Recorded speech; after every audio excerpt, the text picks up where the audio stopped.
2016. Silver is trading at $17.75 per ounce. Gold is valued at $1,270 per ounce. And according to BitcoinAverage.com, the average price of Bitcoin is $658.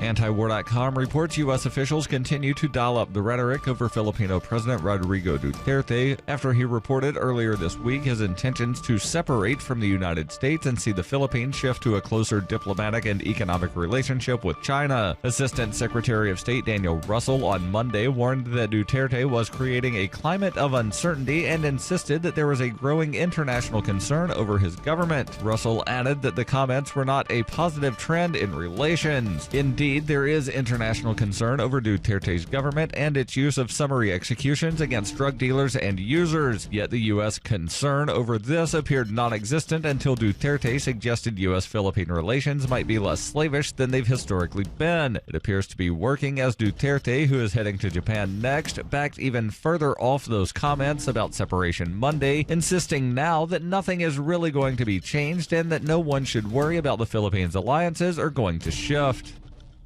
When her plush and comfy life suddenly and unexpectedly fell apart, Brooke and her dog Cloud set out to defy the odds. If this is a man's world, as they say, living on the streets is no place for a young woman. One day she awoke in the redwood forest and realized she had become a hobo, and would ultimately come to know exactly what it means to survive. How to Be a Hobo by Brooke Willett is available from Amazon.com and all major bookstores.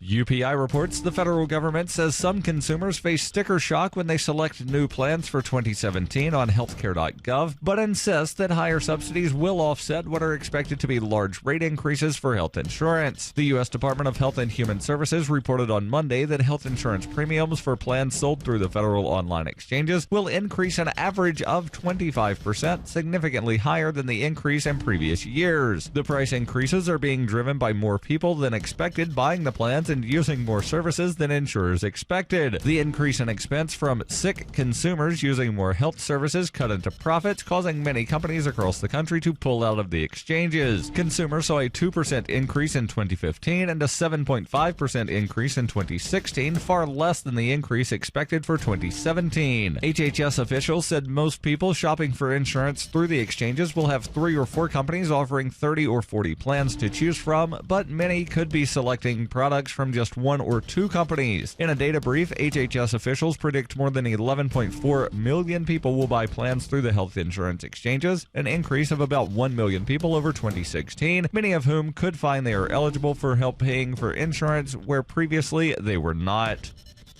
For nearly 40 years, Roberts & Roberts Brokerage has been a trusted source for buying and selling precious metals like gold and silver. They also take Bitcoin for precious metal purchases and have permanently removed the minimum purchase amount for all orders paid in the digital currency. Call Roberts & Roberts today for knowledgeable advice on buying and selling precious metals and a forward-thinking approach to new technologies. 800-874-9760 or visit online at rrbi.co. Reuters reports former Pennsylvania Attorney General Kathleen Kane was sentenced on Monday to serve 10 to 23 months in county jail for leaking confidential grand jury information and then lying about it to investigators. Kane, the first woman and the first Democrat ever elected as Attorney General of Pennsylvania, was convicted in August of charges of perjury, false swearing, obstruction of justice, official oppression, and conspiracy. She resigned 2 days after the jury in Montgomery County's Court of Common Pleas handed down its verdict. In addition, Judge Wendy Demchick Alloy sentenced Kane to 8 years of probation, saying a lesser sentence will depreciate the seriousness of the crimes of this defendant. Kane, who intends to appeal her conviction, had faced a maximum sentence of 24 years in state prison. Kane was accused of giving information from a grand jury proceeding in 2013 to a Philadelphia Daily News reporter to retaliate against a former state prosecutor, Frank Fenna. Witnesses for the prosecution said the Kane investigation had brought havoc to the Attorney General's office. Frank D'Andrea, a former police chief of Hazleton, Pennsylvania, told the judge that sending Kane to prison could amount to a death sentence if drug lords she helped convict retaliate. This has been FPP Radio News, online at fppradio.com.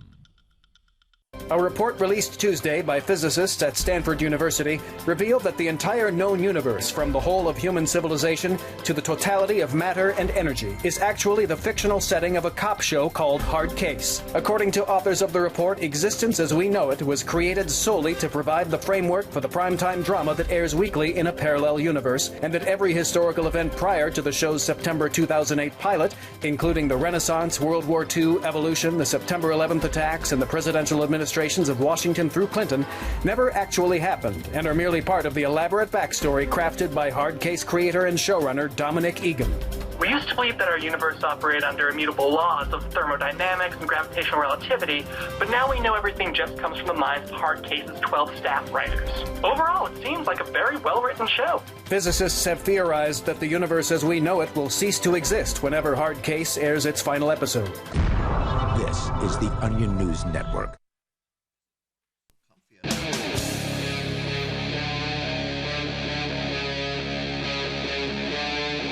Free Talk Live.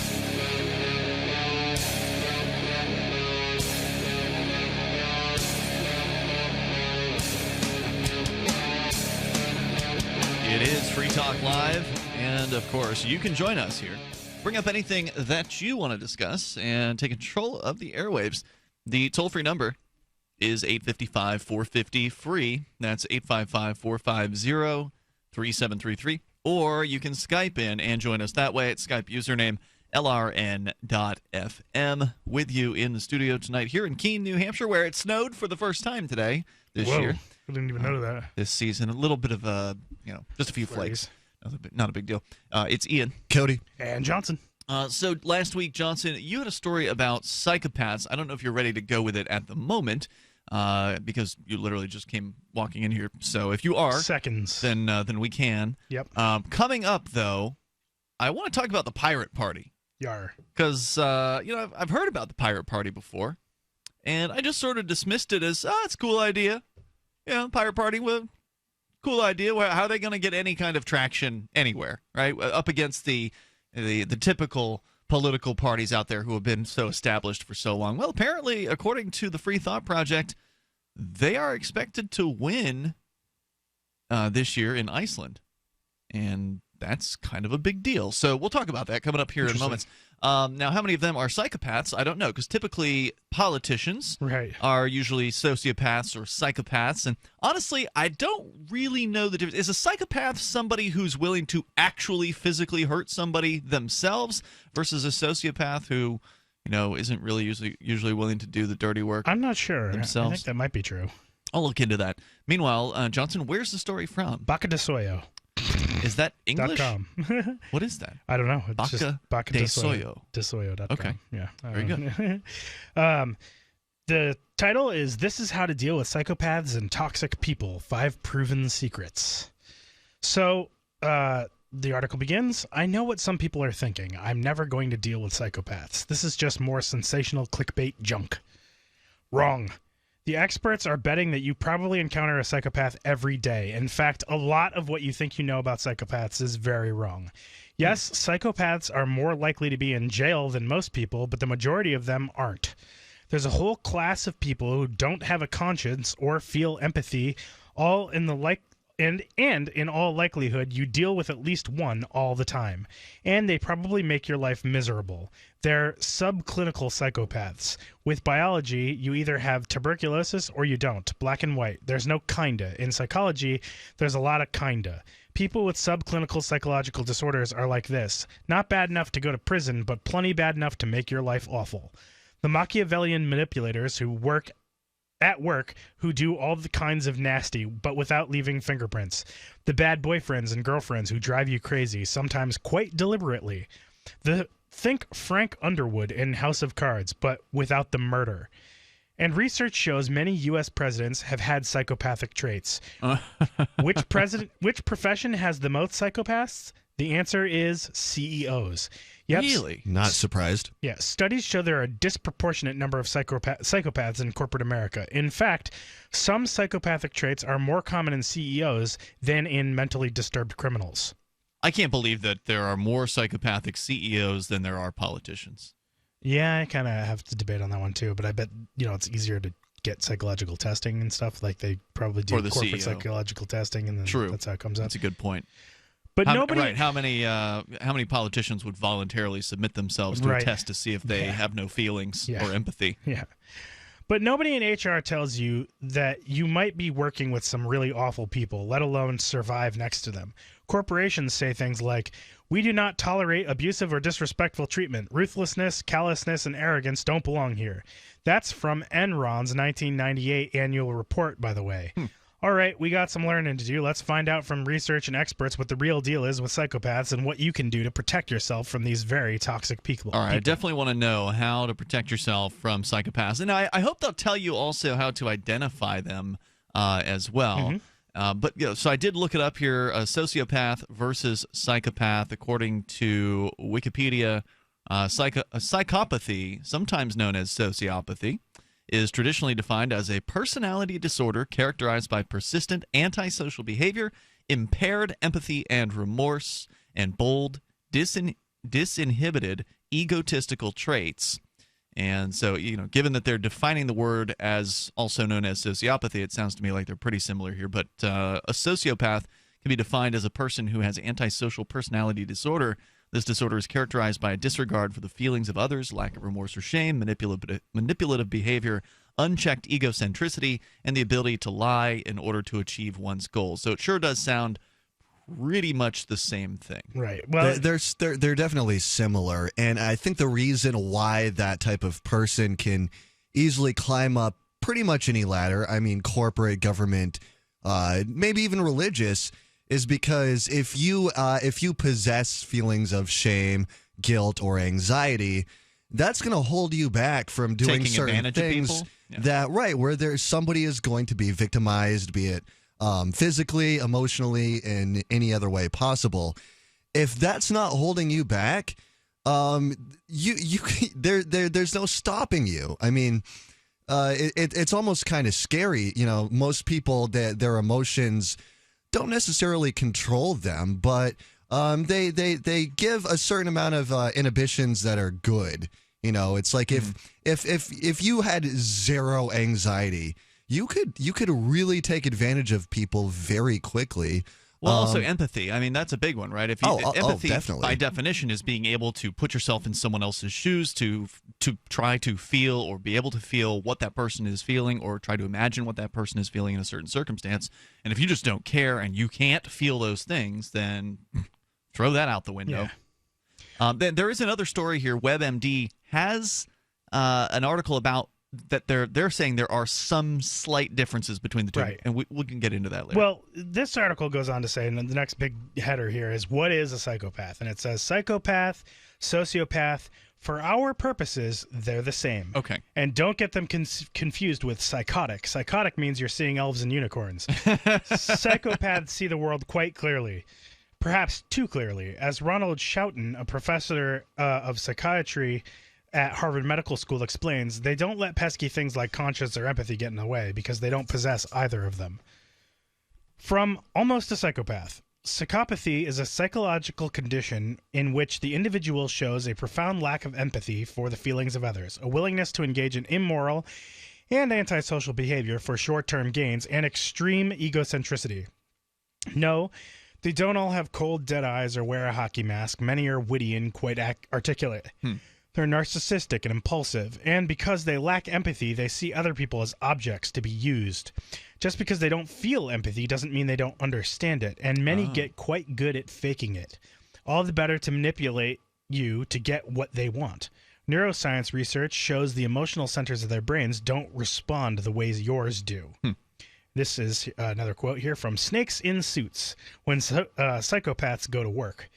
In several functional magnetic resonance imaging, fMRI, brain imaging studies, Hare and his associates found that emotional words and unpleasant pictures did not produce in psychopaths the increases in activity in the brain, the limbic regions normally associated with the processing of emotional material. But it's worse than that, as Ronald Schouten reports. When neuroscientists did a PET scan of psychopaths after giving them amphetamines, the nucleus accumbens section of their gray matter produce 4 times as much dopamine. Translation: rewarding stuff is far more rewarding to them. I've heard this too, yes. So they get 4 times the effect from doing amphetamine. So, getting high, they're getting 4 times as high, is what you're saying. Yep. So you consider doing something mean and your conscience slams the brakes, but psychopaths' brake line has been cut, and the stuff that they want is 4 times as rewarding to them. Wow. So someone also put a brick on their accelerator. Some people might think, I have done bad things, and I find some things really rewarding. So God, I'm worried that I'm a psychopath. That's a huge... I didn't realize. That's very interesting. So, not only are they not inhibited by having no empathy, but they're also motivated more so because they're getting a greater real quick, though, tangible reward in their mind. On this worried thing, they say, if you're worried that you're a psychopath, you're not a psychopath because psychopaths don't worry. Yeah. Toll-free numbers at 855-450-FREE, 855-450-3733. How to deal with psychopaths coming up. The following is an incredible, life-changing free offer for anyone with hearing problems who wants to start hearing everything more clearly again. We're now offering free in-home trials of a revolutionary hearing breakthrough called Listen Clear to anyone who calls this special toll-free number now. 1-800-719-2949. Call in the next 10 minutes and you'll also qualify for free shipping and free batteries for life. Listen Clear is precisely designed by top audio engineers. It adjusts to let you find the perfect way to hear everything, wherever you are and whatever you're doing. And Listen Clear is so invisible, people may not even know you're wearing it. And it's so lightweight, you may even forget you're wearing it too. Don't miss this special life-changing opportunity to hear everything more clearly again for free with a 100% free in-home trial, free shipping, and even free batteries for life. For free information, call now. 1-800-719-2949. That's 1-800-719-2949. 1-800-719-2949. My computer is so slow, it's making me crazy. I used to have that problem. Did you quit using a computer, or did you buy a new one? No, I called Geeks On Site. They made an appointment to visit my home and showed up the same day. You mean they didn't ask you to bring your computer to a shop? That's what happened when I called a support company. Geeks On Site can go to your home or business or even repair your computer online. They have 24/7 emergency service. If you are having problems with your PC or Mac, call Geeks On Site, 1-800-591-1682. Our friendly certified computer repair experts are available 24/7. Call now for a free diagnosis, 1-800-591-1682. Data recovery, virus removal, and maintenance for all laptops, desktops, printers, and networks. That's Geeks On Site for friendly certified computer repair experts, available 24/7 over the phone or in your home or business. Just call 1-800-591-1682. That's 1-800-591-1682, 1-800-591-1682. On Free Talk Live, we're bringing people to the ideas of liberty every day. From wrestling superstars like Glenn Jacobs. You guys really are having an impact, I believe. Like I said, a lot of where I am now is due to listening to Free Talk Live. You changed my mind on some very important issues years ago. To random people tuning in on the radio. I was kind of stuck in the left-right paradigm. I heard your show by chance on a Saturday night. From there, I went on, joined the Free State Project, and become an amplifier. So, I mean, that's really the reason why I amp is because I know that if it wasn't for you guys being on as many stations as you are, I never would have found the ideas of liberty. Your amp will directly change more lives by getting Free Talk Live in front of people looking for talk radio online and on the air. When you amp Free Talk Live, you get perks like access to the AMP-only Facebook group and AMP podcast. Visit amp.freetalklive.com. DVD, books, music, instruments, periodicals, computers, software, electronics, photo, cell phone, office products, home and garden, bed and bath, furniture, kitchen, pet supplies, automotive, hardware, apparel, shoes, jewelry, grocery, healthcare, sports and outdoors, toys, games, used, and more. It's a department store at your fingertips. Shop.freetalklive.com. Get all your shopping done, get a great deal, and a portion of your purchase goes to benefit Free Talk Live when you enter Amazon via shop.freetalklive.com. This is your Robertson Roberts Brokerage Daily Precious Metals Update. In early trading Tuesday, gold is $5 higher at $1,270 per ounce. Silver is 11 cents higher at $17.66 per ounce. Bitcoin is trading at $651 US. Robertson Roberts has been helping clients buying and selling precious metals for nearly 40 years. Call Robertson Roberts Brokerage today at 800-874-9760 or visit us online at rrbi.co. While our satellite channel is free to listen to, it's not free for us. You can help us cover our satellite costs with the chip-in on the right side of the page at lrn.fm.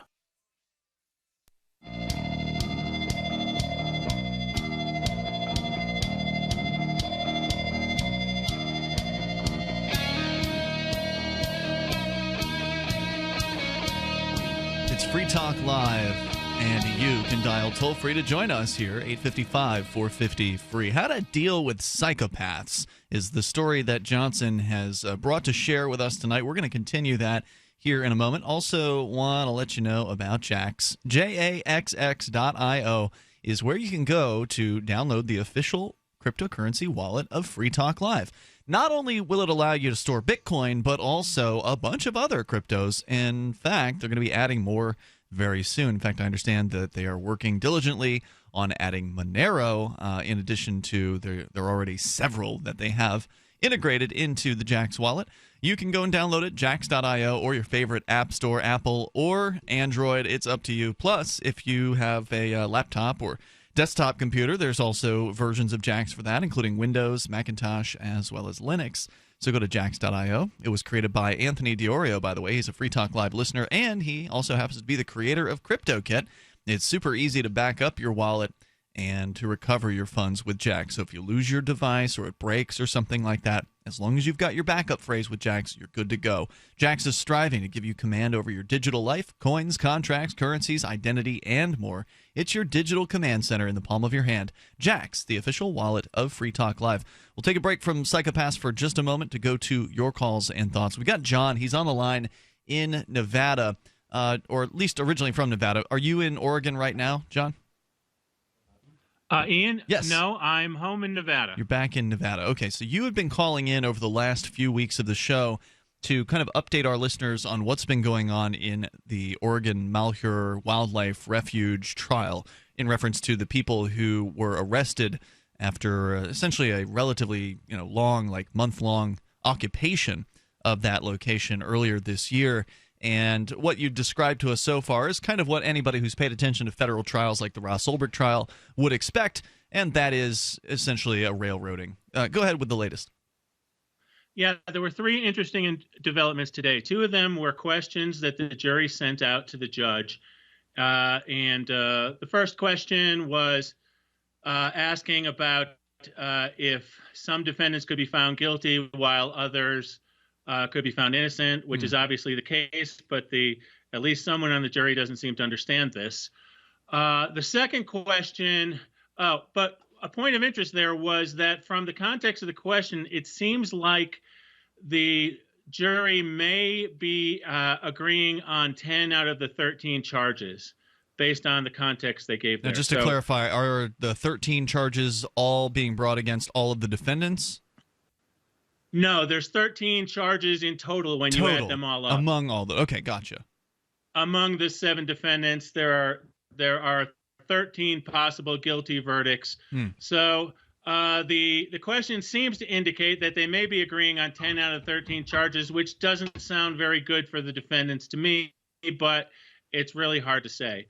The second note was actually more of a bombshell, where one of the jurors asked the judge about another juror who was previously an employee of the BLM, which is integral to this case. It's the Bureau of Land Management.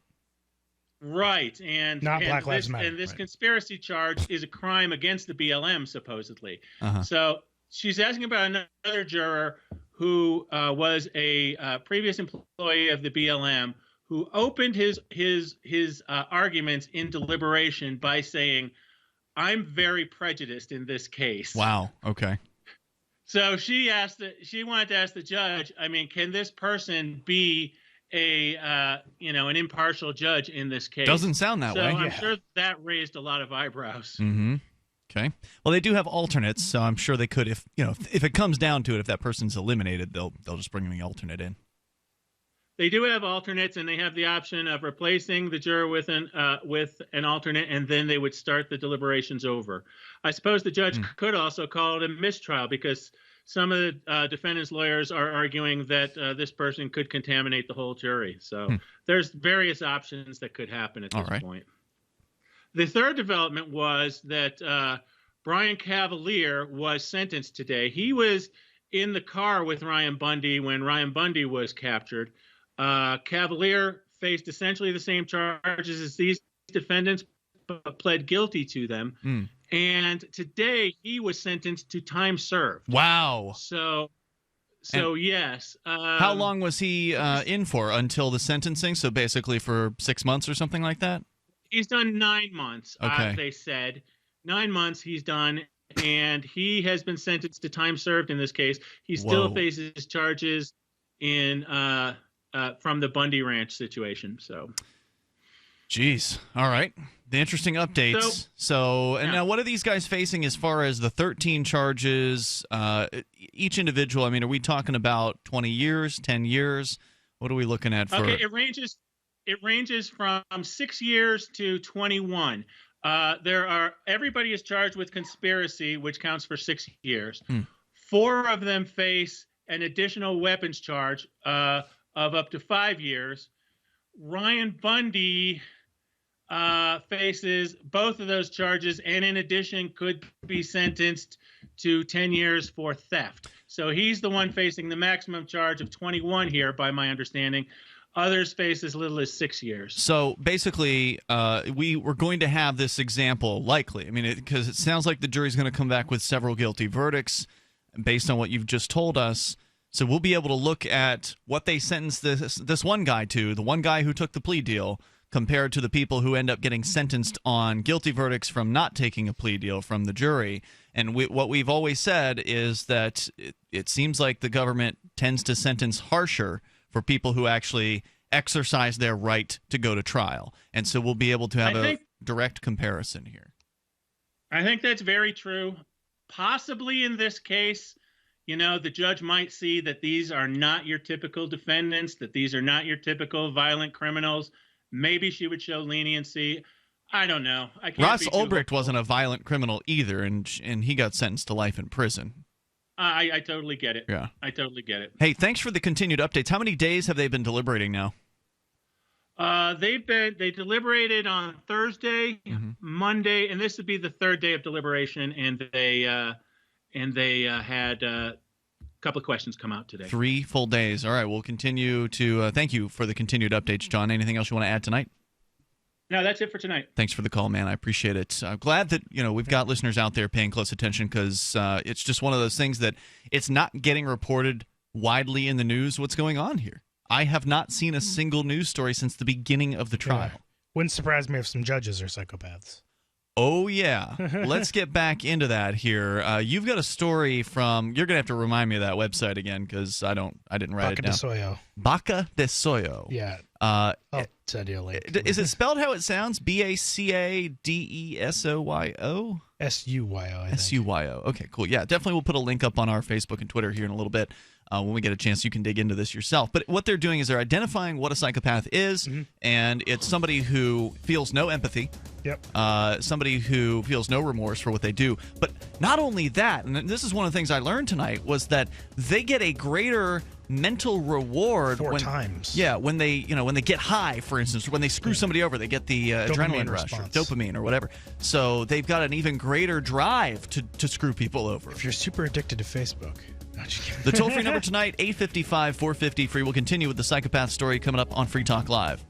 Worried about lead, fluoride, and other contaminants in your drinking water? Get a ProPure with the Pro 1G 2.0 cleanable reusable filter and remove up to 200 contaminants. Drink water the way nature meant it to be. Clean, crisp, and refreshing. See the complete line of ProPure products, including the new ProMax shower filter. There's a ProPure for you. Visit your authorized ProPure dealer for details or ProPureUSA.com. That's ProPureUSA.com. Want to build a maintenance-free, low and slow charcoal briquette fire that burns for hours for free? MeatMastersRadio.com will show you how to build a low-temp charcoal fire that's guaranteed fiddle-proof.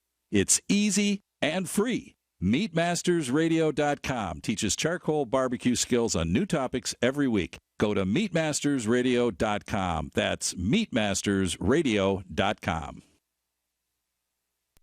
Every once in a while, you get information that's worth changing your life for. This is one such time. You can save up to and beyond 25% on all purchases at Amazon. You probably heard of Bitcoin and just not thought much about it. You certainly know that you can get competitive pricing at Amazon, but now you can get a 25% discount on nearly everything you need to live. I've just given you a huge raise, and all you have to do is claim it. You go to saveitpurse.com and open an account. Do this right now. Don't wait. Then you fund the account with Bitcoin. I know this sounds unbelievable, but at my house, we saved as much as 45% off of a new item on Amazon. This information is worth you changing the way you do things. Go to saveitpurse.com right now, get signed up, and cash in on the huge raise I'm offering you. 15 to 25% off of everything at Amazon through saveitpurse.com. It's saveatpurse.com. Looking for a great real estate investment? Consider New Hampshire, which is ground zero for the Liberty Movement. Your first call should be to Mark Worden from Porcupine Real Estate. He's more than just a real estate agent. He's your New Hampshire concierge. Where are the best places to live? Do you want farm, city, the burbs, or forest? Do you want a duplex or multifamily building so that renters pay your mortgage? There are homes in all price ranges in New Hampshire, and Mark can help with financing too. Invest in liberty and property. Mark Worden can help.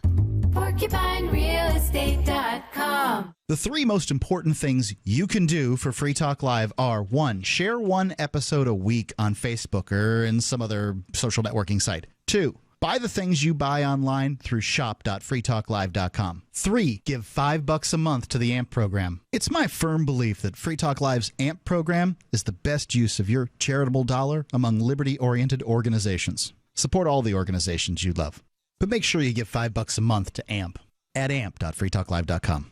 Money, power, and respect are all yours at creditsuccesssecretsrevealed.com. Be seen as an industry leader.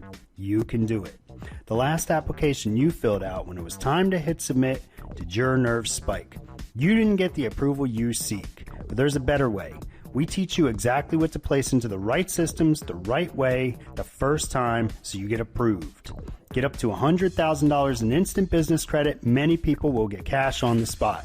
Use those two tools in your new corporate credit engine so you can walk into the bank and get your project funded today. It's all about today at creditsuccesssecretsrevealed.com. Credit Success Secrets Revealed is explosive and ignites instant results. Dial 1-800-707-8719.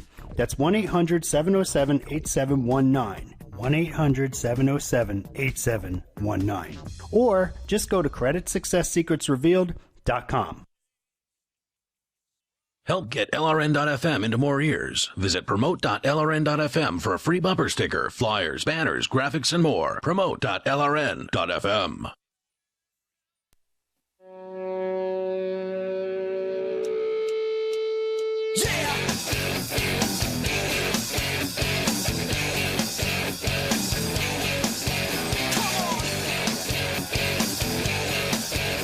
It's Free Talk Live, and you can take control of the airwaves toll free and bring up anything you want. The number here is 855-450-FREE. Have you had to deal with psychopaths that you were able to identify were psychopaths? What were your tips? Well, there's going to be some suggestions here on how to handle them in the workplace, I believe, coming up here. Yeah, just everywhere. Just everywhere. Johnson's got the story, and we'll continue with that. Also, you can listen to Free Talk Live via the audio on-demand listen line at 641-793-9660. I'll give that to you again here in a moment. It not only allows you to listen to Free Talk Live, but also Cody Show, which is off the air live, and several other great shows from LRN.FM, the Liberty Radio Network. You can also listen to the LRN.FM live stream, and you can do it all for whatever the cost of minutes might be for your smartphone or landline phone. And since most people have unlimited minutes, and there's probably no cost whatsoever, if you've got unlimited long distance and unlimited minutes, you are all set with this phone number, 641-793-9660. Now, it's not going to have the quality of, say, a broadband internet connection where you can listen over that, like via our app or some other streaming method, or via podcast, but it's an alternative. It's a way for you to listen to the show, maybe if you don't have any data signal, or maybe if you're maxed out on data or you don't want to use your data, this is the solution for you. The number is 641-793-9660. Plus, you can leave us a voicemail. So if you're listening to the show there, you just hit 0 and then leave your message, and it'll be delivered into a few of our hosts' email boxes. So once again, 641-793-9660. Psychopaths are people who don't have emotions, basically. They empathy. They don't have feel feelings. empathy. They can't empathize. Yep. And well, I mean, but if they're getting a dopamine rush, wouldn't that be a feeling of like a feeling of feeling good? Yeah, not empathy. Okay, so they specifically can't empathize. So they can feel anger, they can feel... I imagine they can feel things, but only they're feeling things related to themselves and not related to anybody else's energies, I would imagine. They also have no remorse for what they do, correct? Because they can't empathize. Because they don't worry, they don't have empathy. Right. If you can't put yourself in someone else's shoes, you can't have remorse for the things that happen to them. So... going on with this, just to recap real quick, it says some people might be thinking I've done bad things and I find some things I've done really rewarding. Oh my God, I'm worried I'm a psychopath. Well, if you're worried that you're a psychopath, you're not a psychopath because psychopaths don't really worry. Okay. And this little quote here from the Psychopath test. Suffering from anxiety is the neurological opposite of being a psychopath when it comes to the amygdala function. So if you have anxiety, you're probably not a psychopath. All right, so I'm safe. So how do we make these people better? We don't. In fact, treatment makes them worse. Teaching them about empathy doesn't make them more empathetic. It teaches them how to fake it better. What about like psychedelics or MDMA though? I don't know.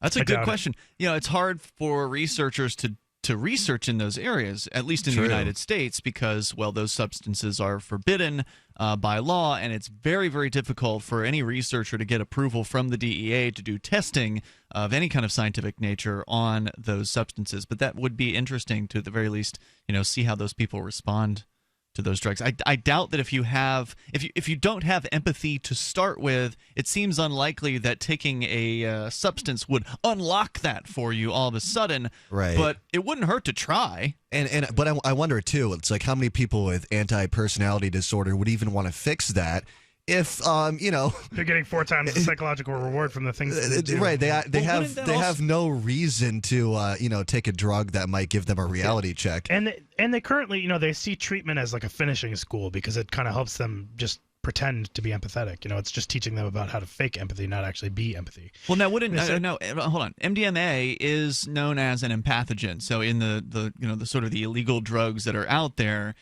LSD and mushrooms and DMT, these are psychedelics or entheogens, whereas MDMA is an empathogen. I don't know of any other empathogens. There may be some others. What about MDA? Yeah. Maybe MDA, but that also has an entactogen, though, right?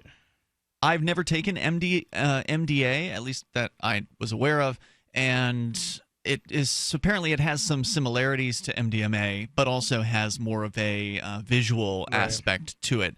So, I mean, yes, there are the drugs that are directly related to MDMA and their chemical structure, which would probably also count as empathogens. But it is, that the word empathy is built into that word, right? Empathogen. But it helps people empathize with others. So maybe that would. Although, and here's what I'm wondering now, considering though, their brain chemistry just doesn't function. Well, that's where I was going. I does not work the same way. Right. What I was wondering is okay, it's an empathogen, but it's still running off from serotonin and oxytocin, and the real question is, how are their brains going to react to these chemicals differently than a normally wired person? Right. And there's no way we can know unless we get the studies done. And well, I mean, I knew someone in college who took MDMA and did not have the normal reaction to MDMA. It made him angry. How would he be normally sober? Antisocial? He seemed like a fairly normal guy. I mean, I don't really know if he was a psychopath or not. That is a very rare occurrence. So that's strange. Well, the good news is we're not the only people who've ever asked this question. According to Quora.com, the Natalie Engelbrecht is a psychotherapist and researcher who is an empath and studies psychopathy. She talks about how it is that MDMA affects the brain chemicals in psychopathy, and I'll see if I can try to boil this story down here for you as we go on. So we'll see what the current scientists are saying about MDMA and psychopaths in a moment. So it says here, violent psychopaths given counseling were 20% more likely to re-offend. So from the psychopath test, I guess they're quoting a lot of books, I think, on this subject. 2 researchers in the early 1990s had undertaken a detailed study of the long-term recidivism rates of psychopaths who had been through Eliot's program and been let out into society. Its publication would surely have been an extraordinary moment for Eliot and Gary and the capsule. That's interesting. Regular circumstances, 60% of criminal psychopaths released into the outside world go on to reoffend. What percentage of their psychopaths had, as it turned out, 80%. So to learn... but this all sounds extreme, and it is. You probably don't know any full-blown psychopaths, impulsively going after whatever they want with no conscience to rein them in, but you probably do know a subclinical psychopath or two. Subclinical psychopaths. This is going to explain what that is. So what happens when you dial down the psychopathy a bit, turn off the impulsiveness, and add in a little conscientiousness so that they can graduate law school or business school? You get a psychopath who blends in at work just fine, and they chase their rewards, ignore morality, and are quite good at covering their tracks. Robert Hare, a criminal psychologist who developed the test used to evaluate psychopaths, explains, many psychopaths never go to prison or any other facility. They appear to function reasonably well as lawyers, doctors, psychiatrists, academics, mercenaries, police officers, cult leaders, military personnel, business people, writers, artists, entertainers, and so forth without breaking the law, or at least without being caught and convicted. These individuals are every bit as egocentric, callous, and manipulative as the average criminal psychopath. However, their intelligence, family background, social skills, and circumstances permit them to construct a facade of normalcy and to get what they want with relative impunity. Like Dexter. And how many people like this are running around? Now, full-blown psychopaths are about 1% of the population, so that's 3 million in the U.S. alone. But subclinical psychopaths, Schouten says they're more like 5 to 15%. Whoa, that's a lot of people. Yep, and this is from Almost a Psychopath. Studies that examine the prevalence of subclinical psychopathy in student populations in the United States and Sweden showed rates in the range of 5 to 15%. 5 to 15% of the population means that for every 20 people, up to 3 of them may fall within the almost psychopathic range. Wow. All right. So subclinical psychopaths aren't chopping people up with an axe, but they are ruthlessly going after what they want without any concern for those around them. How do they do it? If they're breaking hearts and infesting corporations, how do they not get caught? Let's talk about it on the way here, and you can share your thoughts, your experiences with psychopathy. Our toll-free number is 855-450-FREE, and we'll see what looks like. This piece that I pulled up is more of like people's opinions about and or experiences with people that they believe were psychopaths who are taking MDMA. So we'll see what we can dig up there as well. This is Free Talk Live. You've said it yourself. We need a healthcare system that focuses on health, not sickness. Health insurance pays for treating sickness but gives you nothing for being healthy. There's a free market healthcare company that gives you freedom from health insurance. They give you a proactive health assessment daily, no charge 24-hour access to doctors. Check them out right now at healthexcellenceselect.com. Any kind of doctor, traditional, integrative, chiropractic, acupuncture, and massage. You'll love the service and price. healthexcellenceselect.com. healthexcellenceselect.com. If you had one day to teach someone economics, what would you say? We would say that innovation and prosperity requires economic freedom. Visit fee.org/courses and check out Economics in One Day, a crash course in free market economics that you can present to your community. For over 70 years, the Foundation for Economic Education has been a champion of liberty. Start today at no charge by visiting fee.org/courses and learn why economic freedom matters. Hi, this is Ted Anderson. Investment Rarities, a 43-year-old company, has created the best silver offer ever. Get a U.S. Silver Eagle, Canadian Maple Leaf, Austrian Philharmonic, OPM Pure Bar, and Silver Round. Have all 5 for $99 postpaid. You heard me right, 5 ounces of silver below cost. No credit card fees, free shipping. Just $99 and you'll have a great start on what it takes to survive even the worst economic storm. Act now and receive Jim Cook's exclusive paper explaining how it's possible to make a fortune in silver today. Don't miss this opportunity. Call 800-328-1860. Read how the above-ground supply of silver has dropped below even gold. The secret is being suppressed. The price could explode at any time. Call today at 800-328-1860. Get 5 ounces of silver for only $99. Find them on the web at investmentrarities.com or call 800-328-1860. Call now before it's too late. 800-328-1860. Understanding your credit score is the first step towards managing and improving it. This is Charlie Sundstrom with your Van Dyke Mortgage Minute. The most influential component of your credit score is your payment history. Almost equally as important is the amount you owe on credit accounts. Also impacting your score, but to a lesser degree, are the length of time you've utilized your credit, the number of new accounts, credit inquiries, and your various types of credit accounts. To help achieve or maintain a healthy credit score, have a system set up to assure your bills are always paid on time. Don't max out your cards. It's better to have a high credit limit with a low balance. Never close old accounts. The age of these can actually help your credit score. But don't be afraid to use your credit. You need several accounts in order to have a credit score. Just keep the corresponding payments within your means. For your mortgage pre-approval and refi needs, start by visiting VanDykeMortgage.com. Corporate NMLS 3035. Van Dyke Mortgage is an equal housing lender. Charlie Sundstrom, NMLS 134251. Did you know you can watch Free Talk Live during our live shows 7 days a week from 7 to 10 p.m. Eastern via our studio cams at cam.freetalklive.com? Plus, you can chat with other listeners while you watch, all totally free. Now that our live video stream is hosted by YouTube, our video archives will be online even faster. So be sure to subscribe to our YouTube channel. Listen, watch, and chat all free at cam.freetalklive.com. That's cam.freetalklive.com. Are you tired of governments murdering people around the world? Stop using their money. There is an alternative. Bitcoin is a stateless, free market, non-political currency. Bitcoin cannot be inflated or controlled by any government. By using their money, you are helping the state. You have an incredible alternative available now. Learn it, use it, spread it. Get started with Bitcoin at Bitcoin.com. That's Bitcoin.com. This is the Liberty Radio Network, broadcasting the latest liberty-oriented audio content 24 hours a day at LRN.FM.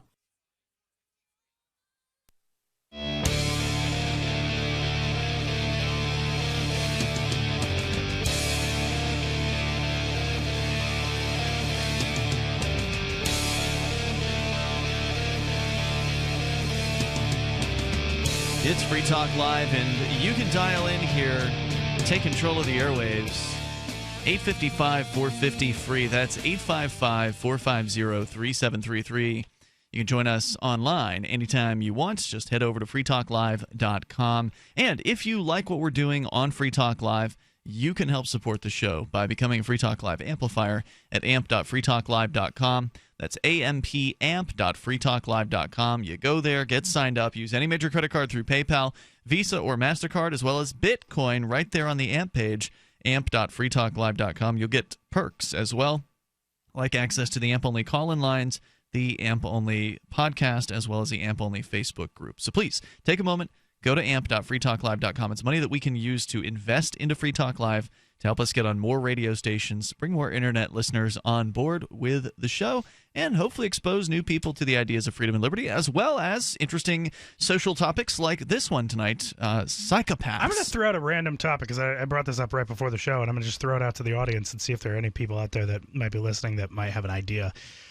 I've lost a lot of weight, over the past several years, and 30 pounds of it fairly recently. Yeah, you're looking good. And, I'm looking good, but not feeling so hot. Oh, no.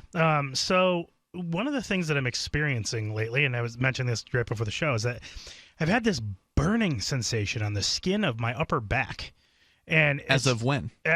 It's been going on for weeks now. Okay. And I've lost the weight, and, it's just been like this pain. At first I thought maybe it's muscle pain. I'm doing a lot of weightlifting. I'm doing this stuff. But it's on the skin, not but inside. It kind of feels like it's on the skin, yeah. It feels like almost. Is it worse in a hot shower?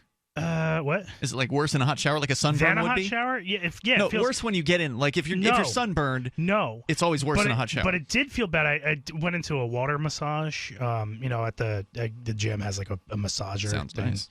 And it's like sprays your back. It sprays like through the like some sort of fabric. It sprays it with water to massage. Well, when that hit my back, I had to actually lower the pressure because it hurt. So the pressure of the water, from the massage bed was like, ow, that hurts. So it definitely feels like something in the skin. And I thought, is it possible that I got like some sort of skin infection? Like maybe I wore a shirt that was sweaty too long one day and I got some sort of staph or something horrible, Yeah. But there's nothing there. There's nothing on my, there's no visible skin infection. There's nothing on the back. It just hurts. It just burns. It feels like I've been clawed, like I've got cats and it feels like maybe my cat scratched my back or something.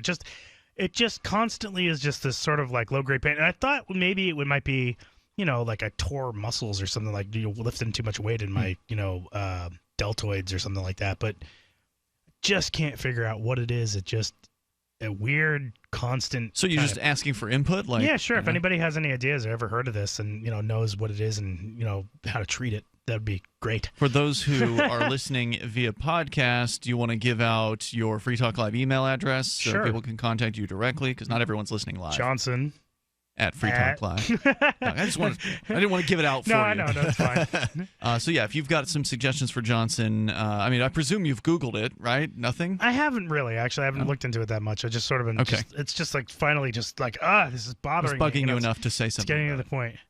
And I will say, I'm just going to throw this out there. I think that this is the kind of the personal and the personally embarrassing thing. I think my testosterone levels have been going up dramatically too, because I will say this too, is that I've got a lot of new back hair. So that could That's a testosterone thing? I only imagine it is. Why am I suddenly growing? Like I lost a bunch of weight and now suddenly I'm growing a lot of new back hair. Like I imagine that's testosterone. Is your sex drive up? How would I know? I don't know. I'm not dating. I'm trying. I would guess you would know because you're thinking about sex more. I guess I don't know. I think I was already there. Okay, gotcha. I don't know. I couldn't really answer that one, but we're gonna get back into Psychopaths here, but let's go first to your calls and thoughts. Ricky is on the line in Pennsylvania. Go ahead, Ricky. Hey, and good evening. What's on your mind, Ricky? Well, I heard your discussion tonight. I did just want to say one quick thing before I talk about psychopaths and that. I heard the other night. No, you don't get one quick thing. You get one thing total. So you either talk about psychopaths or the one thing. Which one is it? Psychopaths. All right, then get into that, please. All right. Well, first of all, I did mention at a point I spoke to, I think I did mention it to you, a lady friend of mine that's actually a shrink. And I mentioned about Donald Trump. I said, correct me if I'm wrong. Is he a sociopath? She said, absolutely. Now, an interesting point about this is you did touch and cover a lot of ground. Now, I recently was involved in a situation where I broke up a heroin ring. Now, one of the things that's interesting about this is one of the people that were... How'd you go about breaking up a heroin ring? Well, I'm trying to tell you. Okay. What they were it was one of those deals where they were utilizing others, of course, and I wouldn't have a problem with people doing heroin if they just did it with any kind of respect, but instead they got other people doing their dirty work for them. People being unwilling rats and things like that and being used. You know how it works. Well, I don't know how the heroin world works, but go ahead. Well, one of the people that was being utilized that's quite deadly is he was a legitimate by the book psychopath who's still out there, by the way. Okay. And the interesting thing about this is I know of the danger of this guy. He has the exact same MO as the Orlando shooter, another psychopath by the book. Now, here's the difference between psychopath and sociopath. When I say about Donald Trump, they're deadly because generally speaking, even though they can, a sociopath isn't just going to whack somebody. Now, a psychopath will, especially if they're cornered, especially if they're basically caught with their pants down. So basically, Trump is a sociopath and Hillary Clinton is a psychopath? No, I would say there's no basis for that at all. In fact, she's got maybe the trail of dead bodies around all of the people that release information about her. But, but she's totally still not nothing. the one directly doing it. So, hey, brother, let me ask you something, Ricky genius. is not a clinical psychologist. Wait a minute. You don't verify any of this crap. Look it up, man. Look it up. You want to take the time to look it up? Are you really saying Hillary Clinton's not a sociopath or a psychopath? I mean, come on, dude. I understand you're voting for her and everything. Characteristics of a sociopath, man, but she didn't kill anybody. Well, that's the thing. You don't necessarily have to kill someone to be a psychopath. That's one of the mistakes that I made in defining it earlier tonight. But you can be the person who either allows it to happen or makes the order. Okay, so let's look at Obama. He hasn't directly killed anybody as far as I know. Right, but he's been responsible for it. I would absolutely hold him responsible for the deaths that have happened since he's been elected president. Well, wait a minute. Even Thomas Jefferson and the Tripoli Pirates. Now, that's something that's lost to history. And he brought out the Navy in that. Are you going to blame Jefferson for doing that, for using the military? I mean, I would, yeah. He's probably a psychopath, too. Thanks for the call, Ricky. And Hillary did directly say, can't we just drone bomb Assange? She did say that. Yeah. She didn't deny it. Yeah.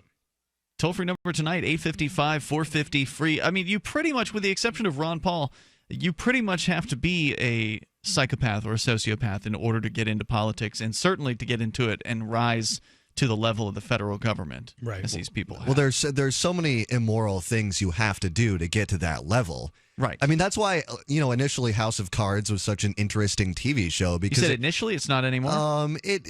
I stopped after season 2 because, he becomes president, and then all of a sudden it becomes like anti-Russian propaganda TV. Really? Yeah, it was kind of sad. But the first season was really good because it was a pretty...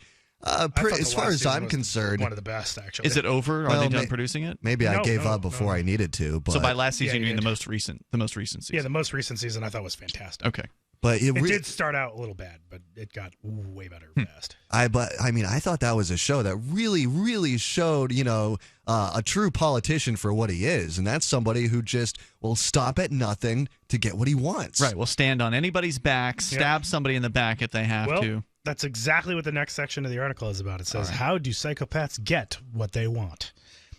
Harris says that whether subclinical psychopaths are screwing up your love life or your workplace, they usually follow a 3-step process. 1, they assess the utility, weaknesses, and defenses of those around them. 2, they manipulate others to bond with them and get what they want. 3, they abandon their targets and move on. Or in a corporate environment, they often move up. And this is a quote here from Snakes and Suits when psychopaths go to work. First, they assess the value of individuals to their needs and identify their psychological strengths and weaknesses. Second, they manipulate the individuals, now potential victims, by feeding them carefully crafted messages while constantly using feedback from them to build and maintain control. Not only is this an effective approach to take with most people, it allows psychopaths to talk their way around and out of any difficulty quickly and effectively if confronted and challenged. Third, they leave the drained and bewildered victims when they are bored or otherwise through with them. We're going to recap those coming up here in moments as we kick off hour number 2, because there's, I'm sure, a lot to say about that. Coming up here, we'll talk more about psychopaths, and your calls and thoughts and experiences are welcome on anything. It's Free Talk Live. The Blockchain Education Network has had a busy fall semester introducing, educating, and giving away Bitcoin. The initiative believes wholeheartedly that students should understand cryptocurrency and blockchain technology. Now the organization is ramping up its efforts to educate the academic masses, offering a bounty to students who help build a syllabus. The Blockchain Education Network has set aside a total of 4 Bitcoin to divide between students who add content. To learn more, go to news.bitcoin.com. That's news.bitcoin.com. You've said it yourself. We need a healthcare system that focuses on health, not sickness. Health insurance pays for treating sickness but gives you nothing for being healthy. There's a free market healthcare company that gives you freedom from health insurance. They give you a proactive health assessment daily, no charge 24-hour access to doctors. Check them out right now at healthexcellenceselect.com. Any kind of doctor, traditional, integrative, chiropractic, acupuncture, and massage. You'll love the service and price. healthexcellenceselect.com. healthexcellenceselect.com.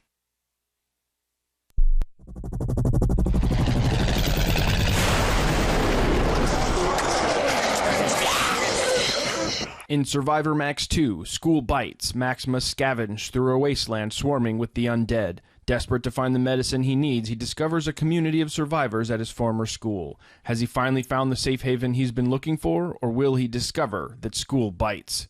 Look for Survivor Max on Facebook, read reviews on Amazon, and read Chapter 1 at survivormax.com. For years, LRN.FM has had a listen line that you can call and listen to LRN.FM anytime. Now we're taking the idea to a new level with the LRN.FM audio on-demand line. You can call 641-793-9660 anytime and listen to LRN.FM's live feed, and you can listen to a bunch of our original shows on demand. Long-distance fees may apply. Just dial 641-793-9660 and choose from the menu. 641-793-9660. You're listening to the live edition of Free Talk Live. Hour number 2 is next after the news here on the Liberty Radio Network at LRN.FM. From Keene in the Shire, the Liberty Media capital of the world, this is Darrell W. Perry, host of FPP Radio News for Tuesday, October 25th, 2016. Silver is trading at $17.75 per ounce. Gold is valued at $1,270 per ounce. And according to BitcoinAverage.com, the average price of Bitcoin is $658. Antiwar.com reports U.S. officials continue to dial up the rhetoric over Filipino President Rodrigo Duterte after he reported earlier this week his intentions to separate from the United States and see the Philippines shift to a closer diplomatic and economic relationship with China. Assistant Secretary of State Daniel Russell on Monday warned that Duterte was creating a climate of uncertainty and insisted that there was a growing international concern over his government. Russell added that the comments were not a positive trend in relations. Indeed, there is international concern over Duterte's government and its use of summary executions against drug dealers and users. Yet the U.S. concern over this appeared non-existent until Duterte suggested U.S.-Philippine relations might be less slavish than they've historically been. It appears to be working, as Duterte, who is heading to Japan next, backed even further off those comments about separation Monday, insisting now that nothing is really going to be changed and that no one should worry about the Philippines' alliances are going to shift. When her plush and comfy life suddenly and unexpectedly fell apart, Brooke and her dog Cloud set out to defy the odds. If this is a man's world, as they say, living on the streets is no place for a young woman. One day she awoke in the redwood forest and realized she had become a hobo, and would ultimately come to know exactly what it means to survive. How to Be a Hobo by Brooke Willett is available from Amazon.com and all major bookstores.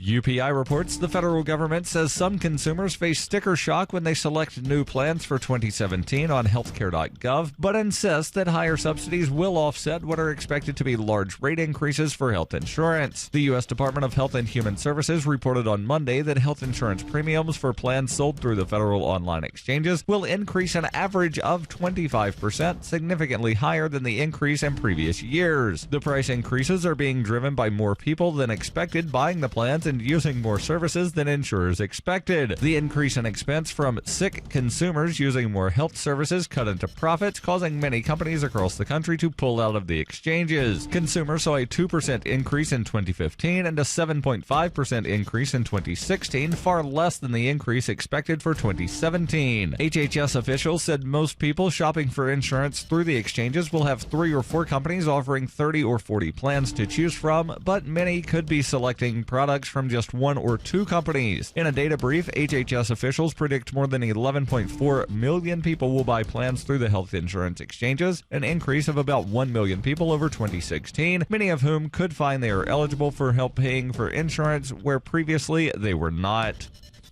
For nearly 40 years, Roberts & Roberts Brokerage has been a trusted source for buying and selling precious metals like gold and silver. They also take Bitcoin for precious metal purchases and have permanently removed the minimum purchase amount for all orders paid in the digital currency. Call Roberts & Roberts today for knowledgeable advice on buying and selling precious metals and a forward-thinking approach to new technologies. 800-874-9760 or visit online at rrbi.co.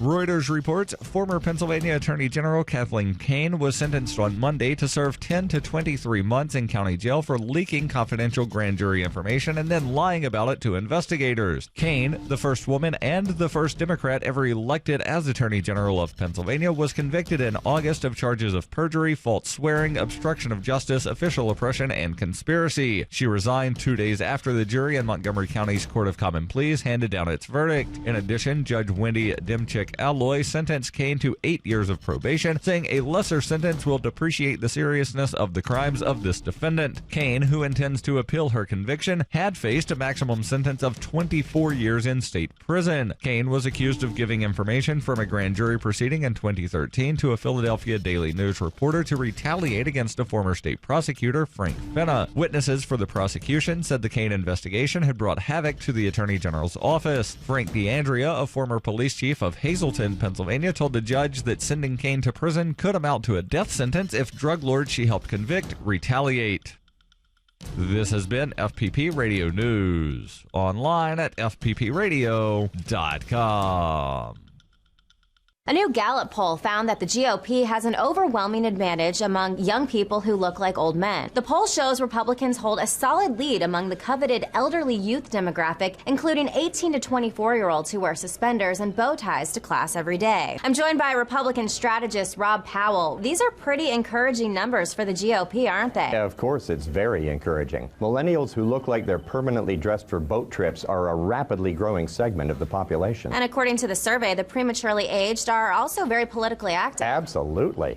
Only about 20% of young people vote overall, but there's almost 100% turnout among youth that dress like a dad from a 1950s sitcom. Now, what about the criticism that the GOP only appeals to white men? Not true. We also have a lot of support among sorority girls that wear pantsuits and pearls, paunchy Chinese college students, and we're making inroads among African American ham radio enthusiasts. This is the Onion News Network.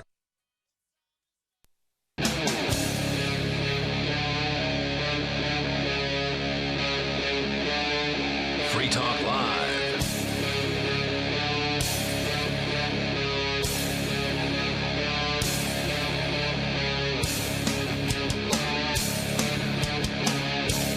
It's Free Talk Live, and you can join us here. The toll-free number is 855-450-FREE.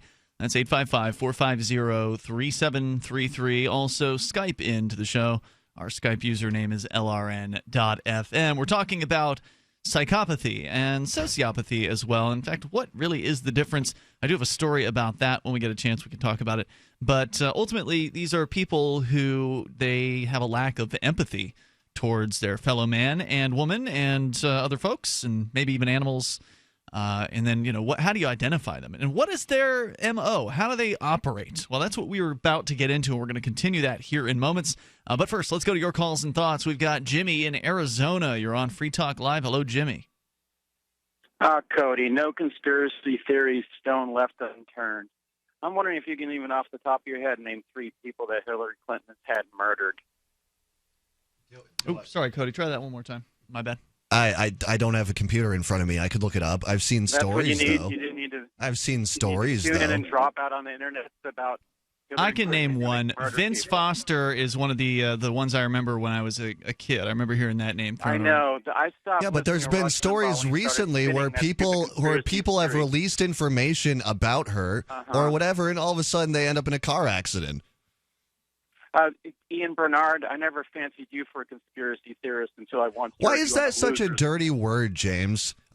Is it so crazy to imagine that people in power would conspire? They would make plans so they can get more power? I mean, this is related to what we're talking about, sociopaths. No, why don't you shut up for once in your life? What's this show called? What's this show called? Is it so crazy to believe? You've had plenty of time to talk, James, okay? I can tell you to shut up once. Listen, what I'm telling you, this is related to what we're talking about. Is it so crazy to believe that sociopaths would get together and conspire in secret because they have power addiction? Just like some people get addicted to alcohol. I think you know a little bit about that.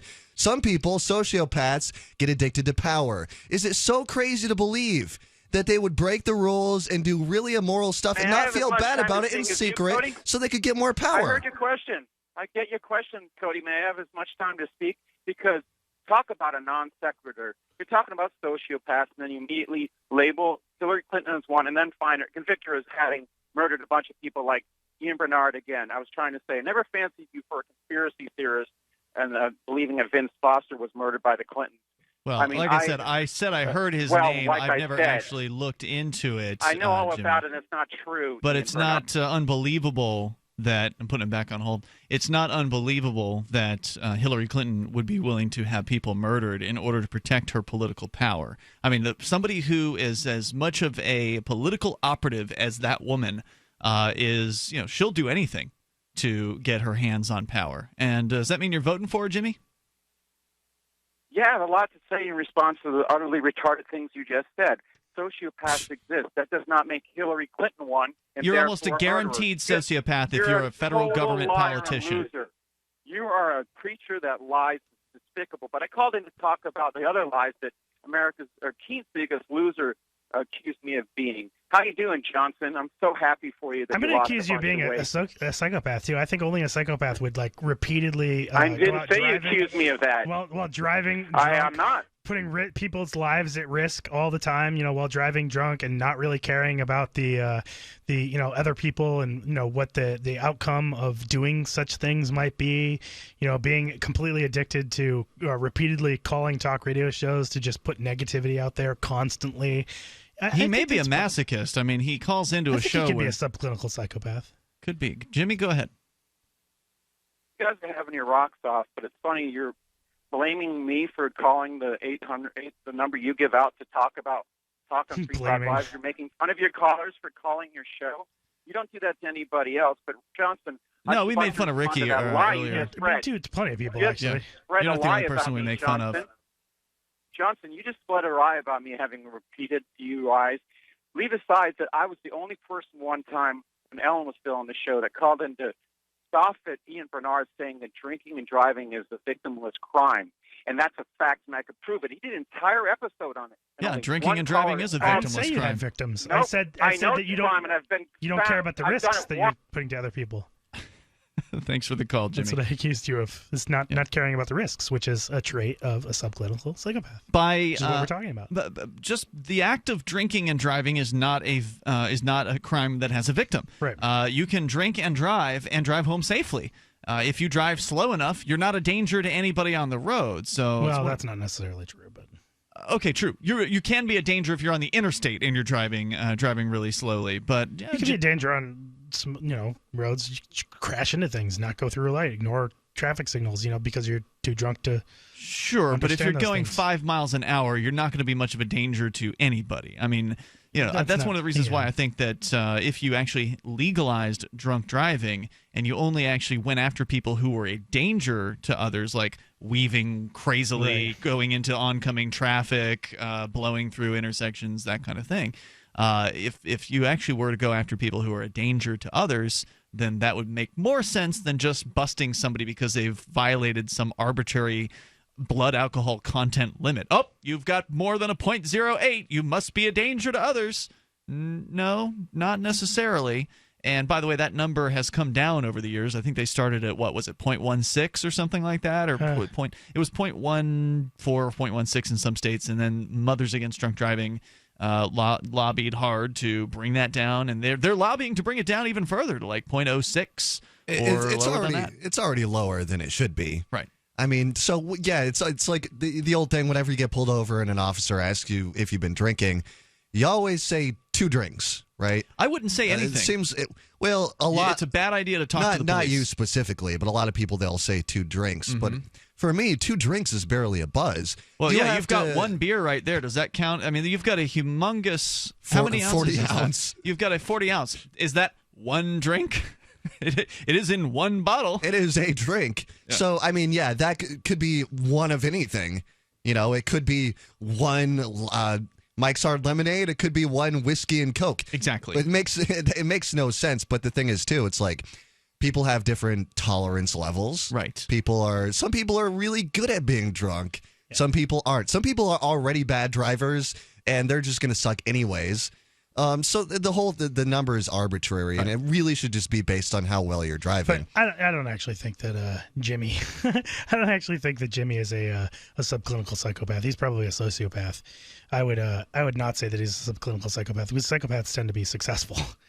So I don't think Do that fits they? him. Yeah, they do. Yeah, Really? absolutely. They don't have. There's when not they're CEOs and like right. But there's not like bums who are psychopaths out there. There probably are. Maybe you're right though that they tend to be successful because of what you were talking. What we're about to get into here, which rewards is what and because they get reward from doing certain things and don't really feel empathy and whatnot, so they're trying to move up and get those rewards. and they're willing to do what it takes. Right.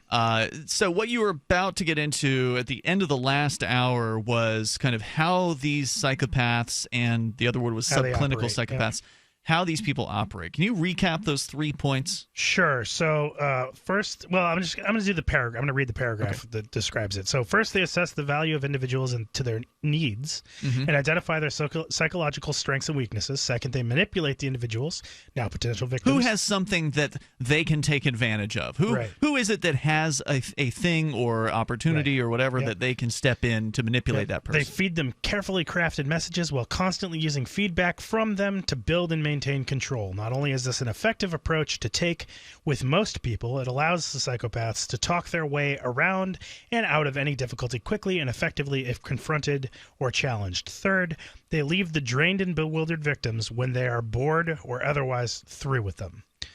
If they invade your personal life, they turn on that artificial empathy and charm. They listen to hear what you think of yourself and reinforce that. The message, I like who you are. They pretend to share similar qualities. Message, I am just like you.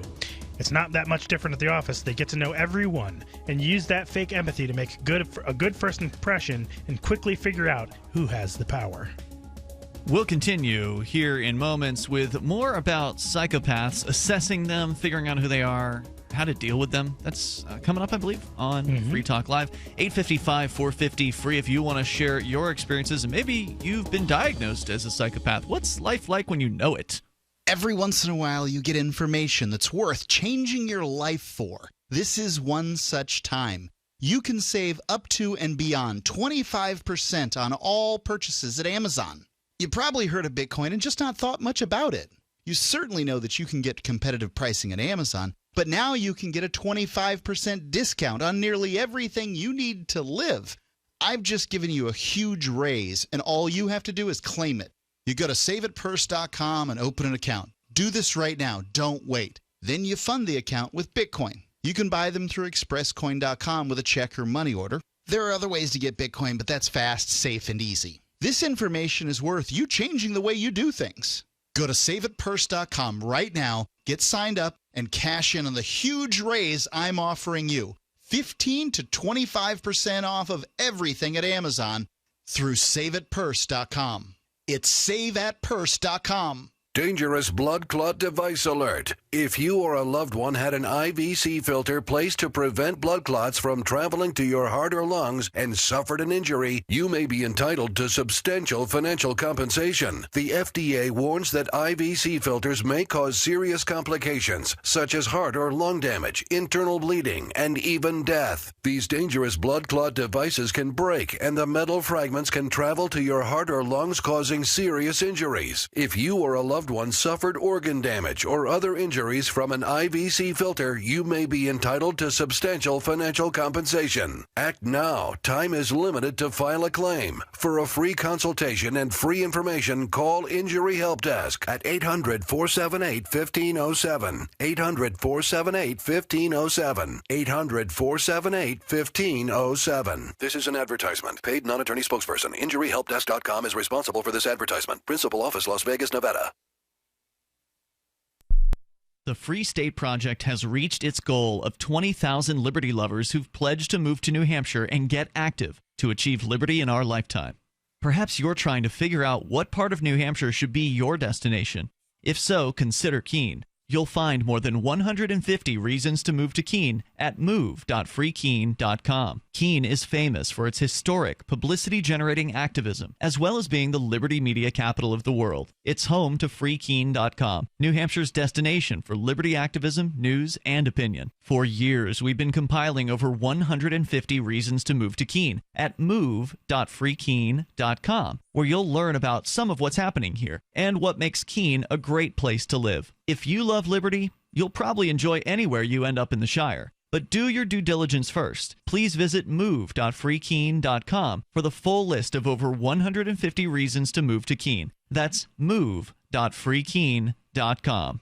The 3 most important things you can do for Free Talk Live are: 1, share 1 episode a week on Facebook or in some other social networking site. 2, buy the things you buy online through shop.freetalklive.com. 3, give $5 a month to the AMP program. You likely buy all kinds of things online. Amazon is the largest online retailer. You can get what you need at the same prices with free Super Saver shipping by going to shop.freetalklive.com. Please do your online shopping at shop.freetalklive.com. I love My Magic Mud. I drink a lot of coffee. I had stains on my teeth. Then I found My Magic Mud, and I was told it would remove stains. So I paid attention when I brushed the first time. My Magic Mud is black tooth powder, and the difference it made in my teeth in 1 application was noticeable. With 4, my teeth were as white as you normal folks out there. Please go to mymagicmud.com and buy a jar. There's 150 applications for $25. You can use Bitcoin, mymagicmud.com.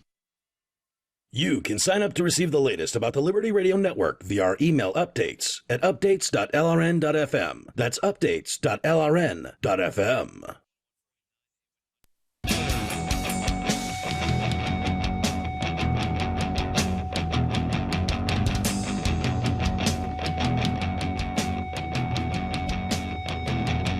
Free Talk Live, dial toll-free, join us here. Our number is 855-450-FREE. That's 855-450-3733. We've got Skype as well. Skype on into the show and join us here at lrn.fm. That's our Skype username, lrn.fm. With you in the studio tonight, it's Ian. Cody.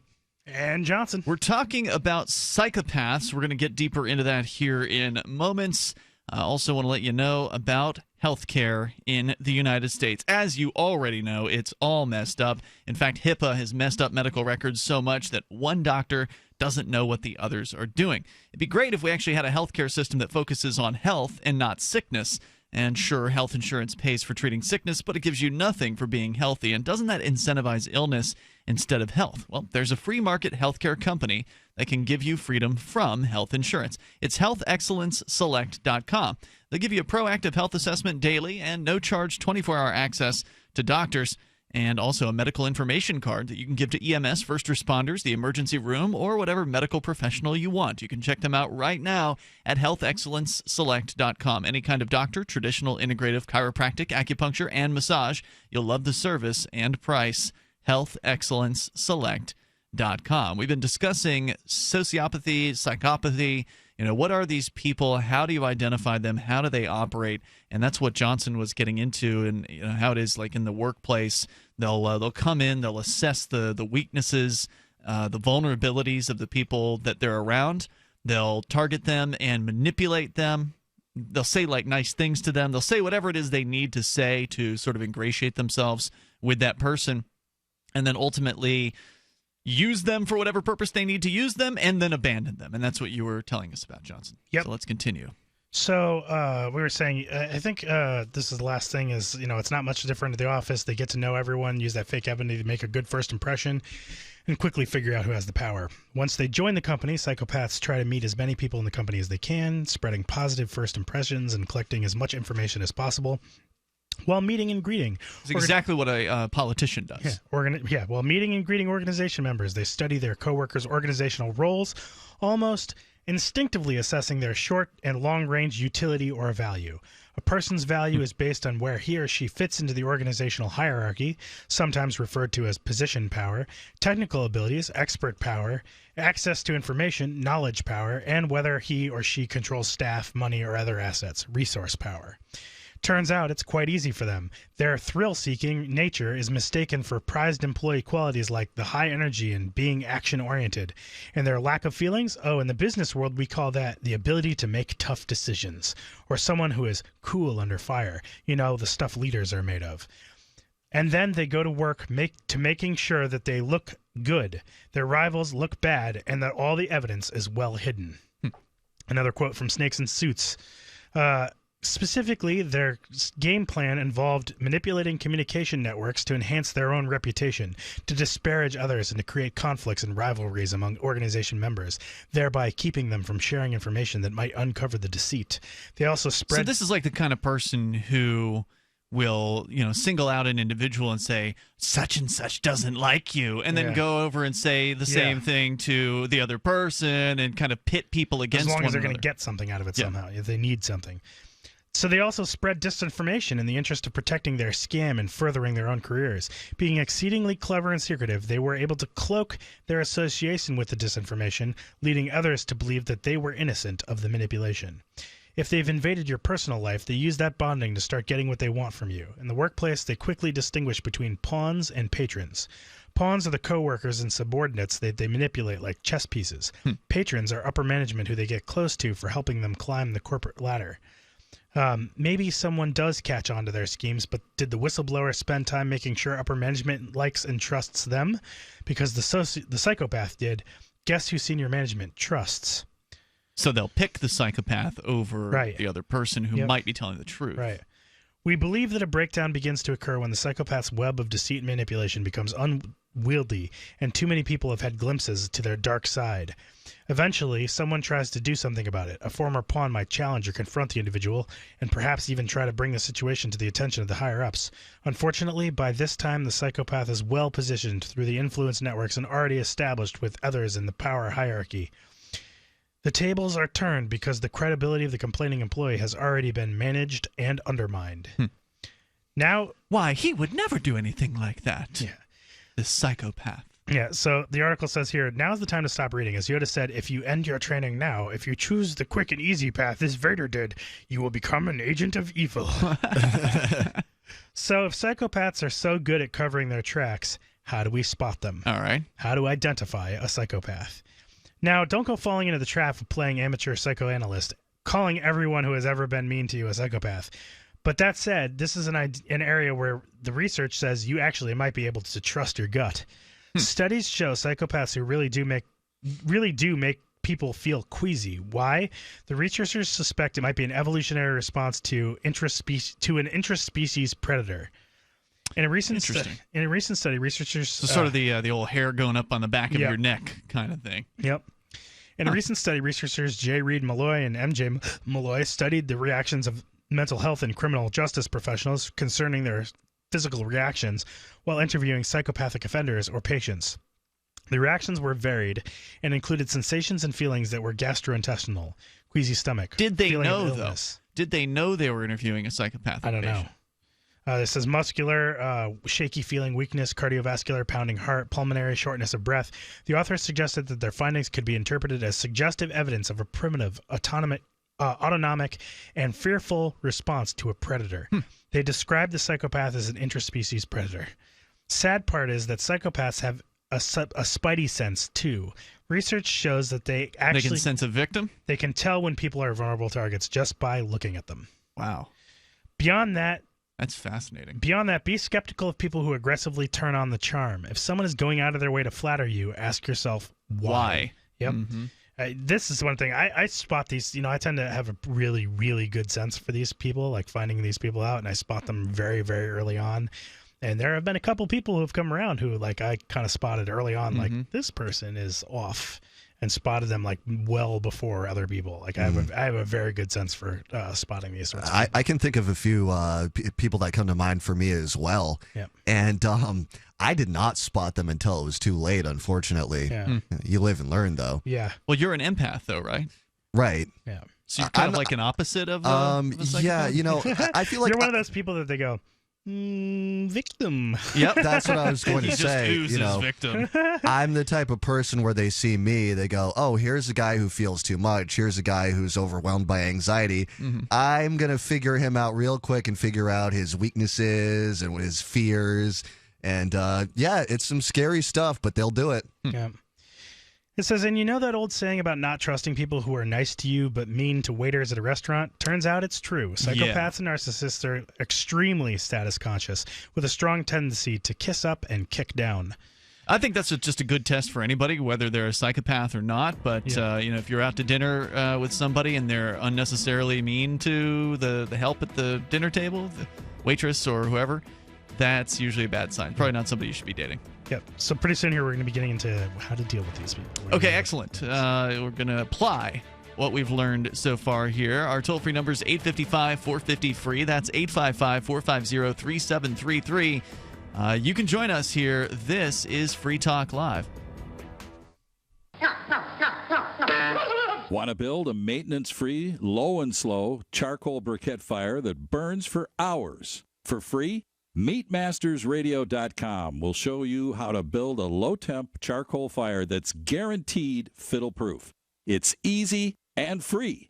MeatMastersRadio.com teaches charcoal barbecue skills on new topics every week. Go to MeatMastersRadio.com. That's MeatMastersRadio.com.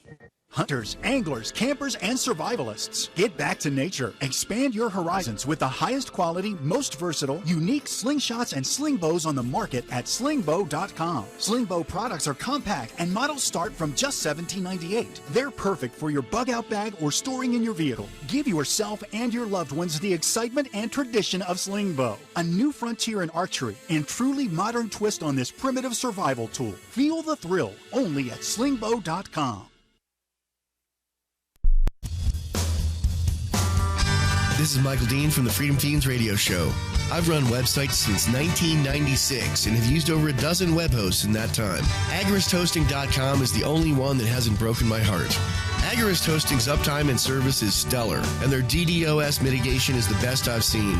That's important because if you tell the truth in this world, you'll ruffle feathers, and some people will try dirty tricks to silence your voice. No matter what the haters hit us with, Agorist Hosting keeps our websites online. If you have a mission-critical commercial presence or a world-changing activism site, you cannot tolerate any tomfoolery. So go with AgoristHosting.com. And if you want to get your foot in the door with decentralized marketplaces, Agorist Hosting is now offering Open Bazaar hosting. Go to agoristhosting.com. Click on the button that says Get Hosted. Agorist Hosting. That's AGORIST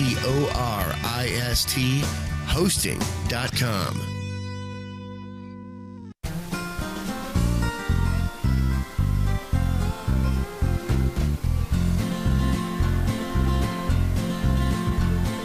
On the second Saturday of every month, the Texas Republic Congress meets in a joint session.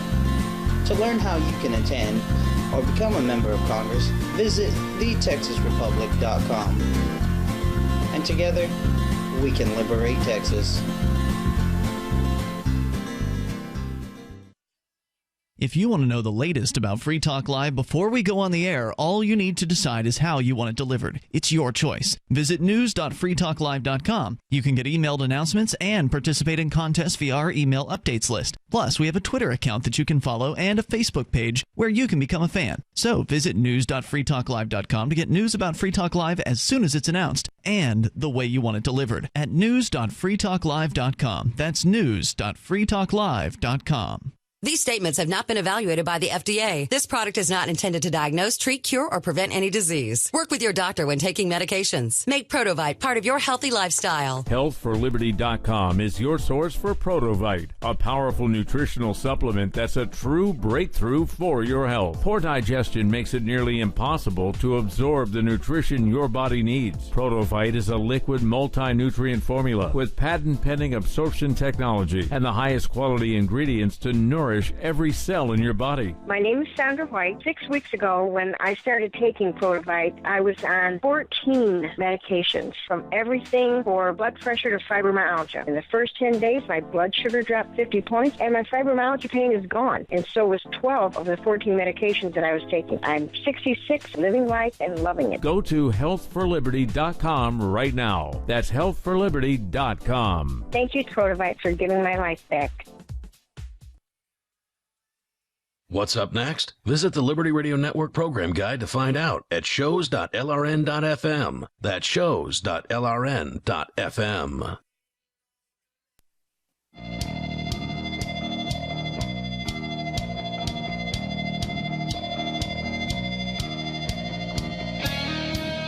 It is Free Talk Live. Join us here. The toll-free number is 855-450-FREE. That's 855-450-3733. Roger Ver, a.k.a. Bitcoin Jesus, believes the greatest threat to Bitcoin comes from the inside. There are those in the Bitcoin community who do not want to see Bitcoin grow, and they are holding back the increase of the block size. Now, it's kind of a technical aspect of Bitcoin, but basically it has a major effect on whether or not Bitcoin will be able to scale up according to new consumer demand in the future. And so people like Roger and those who agree with the increased block size, and I'm one of them, have supported the brand new Bitcoin client that just came out not too long ago called Bitcoin Unlimited. I think it's been around for about a year, but it's really been spiking up in popularity recently when via BTC, which is the 5th largest miner of Bitcoins in the world, switched exclusively to Bitcoin Unlimited. And after that happened, Bitcoin prices spiked 5%. 5%. Some people say that is not a coincidence. And also, Bitcoin should not be held back by a few. If you want to learn more, go to bitcoinunlimited.info. You can learn more about the software there, and you can download it like I did. It's running right now on the LRN.FM studio computer. bitcoinunlimited.info. As we continue here, we're talking about psychopaths and how to identify them, how they operate. And then coming up, Johnson will be telling us about how to deal with them. But first, let's go to your calls and thoughts. We go to TJ the Spy. TJ, you're on via Skype. Where are you calling from tonight? I'm calling from Denver, Colorado, my good friend. Welcome, sir. You're on the air. Well, it's always good to be on the air with you. And you know what makes people happy? Jimmy John's sandwiches, which is where Johnson saw that sign, because that's a Dave Barry quote. And that's one of the little things. Quote? If you look at it. What are you talking about? Okay, any person who is nice to you but not nice to the waiter is not a nice person. Interesting. That is quoting the libertarian. He's a libertarian, by the way, Dave Barry of the Dave Barry. Yeah. Yep. No, it's and good. So, it's good advice. I mean, that's a great way to observe a potential date, is to see how they handle a waiter. Just to, are they looking down their nose at this person? Do they think they're better than them because they're being served by them? They're a waiter. They're somehow beneath them, and do they treat them that way? Well, that could be narcissistic personality disorder. Whatever the disorder is, you don't want to be with somebody who's treating the help, if you will, poorly. Yeah, narcissism's another whole subject of incurable mental illness unless, right of course, there. you yourself are a psychopath and you want somebody who's going to be working their way up in the world. Psychopathic love. I mean, here's a good example.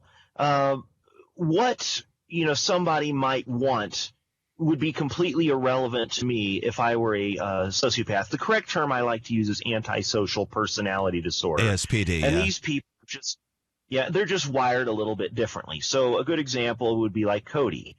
A sociopath would not care one bit what effect alcohol or other drugs might have on Cody. They would just say, if I need something from Cody, be it money or sex or something, if I can give him alcohol, even if it's detrimental to his health or to his state of affairs, I'll just give it to him because that's how I get what I want.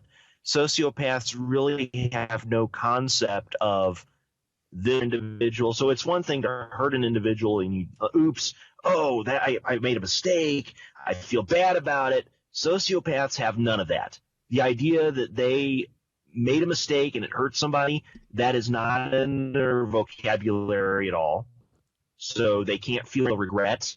They can't feel guilt, which is very handy if you want to hurt somebody, because, if you hurt somebody, normal people like us are supposed to feel guilty. Mm-hmm. It's like that's how normal people feel. If you mess up and you hurt someone, even if it's unintentional, we're supposed to feel guilty. Now, sociopaths can pretend to feel guilty. They can say they're sorry, but none of them actually do the things to show they're sorry. So, for example, a good example, you steal, you get caught, you've been arrested, you've done your time. Generally, when a person makes, like if they have, 10 years go by and they make no effort to pay the victim back, that would be indicative of antisocial personality disorder. The idea that they had any responsibility for their action is just not – it's a very adult concept to have. And not everybody who doesn't pay their – I'm not saying everybody who does that is a sociopath. It's just one indicator. It's the kind of thing sociopaths do. And they can appear completely normal. You could be one. In fact, James's sister accused you of being a sociopath. And I said – Lindell, a sociopath wouldn't bail James out of jail when he was in dire straits. A sociopath would just say, okay, James, I'll see you later. So Ian has always been there. Like when the fire is coming down and their bullets are coming at you, so to speak, when you really need a friend to count on, Ian's always been there. So that's not what a sociopath would do. So I'd have to strongly disagree with your assessment there. But what she really meant was, I just don't like him. That was what she was saying. Right. So. Well, I mean, you and I, his family, you're talking about your fiance, James, who you both were former co-hosts here on Free Talk Live, and hopefully will be again someday.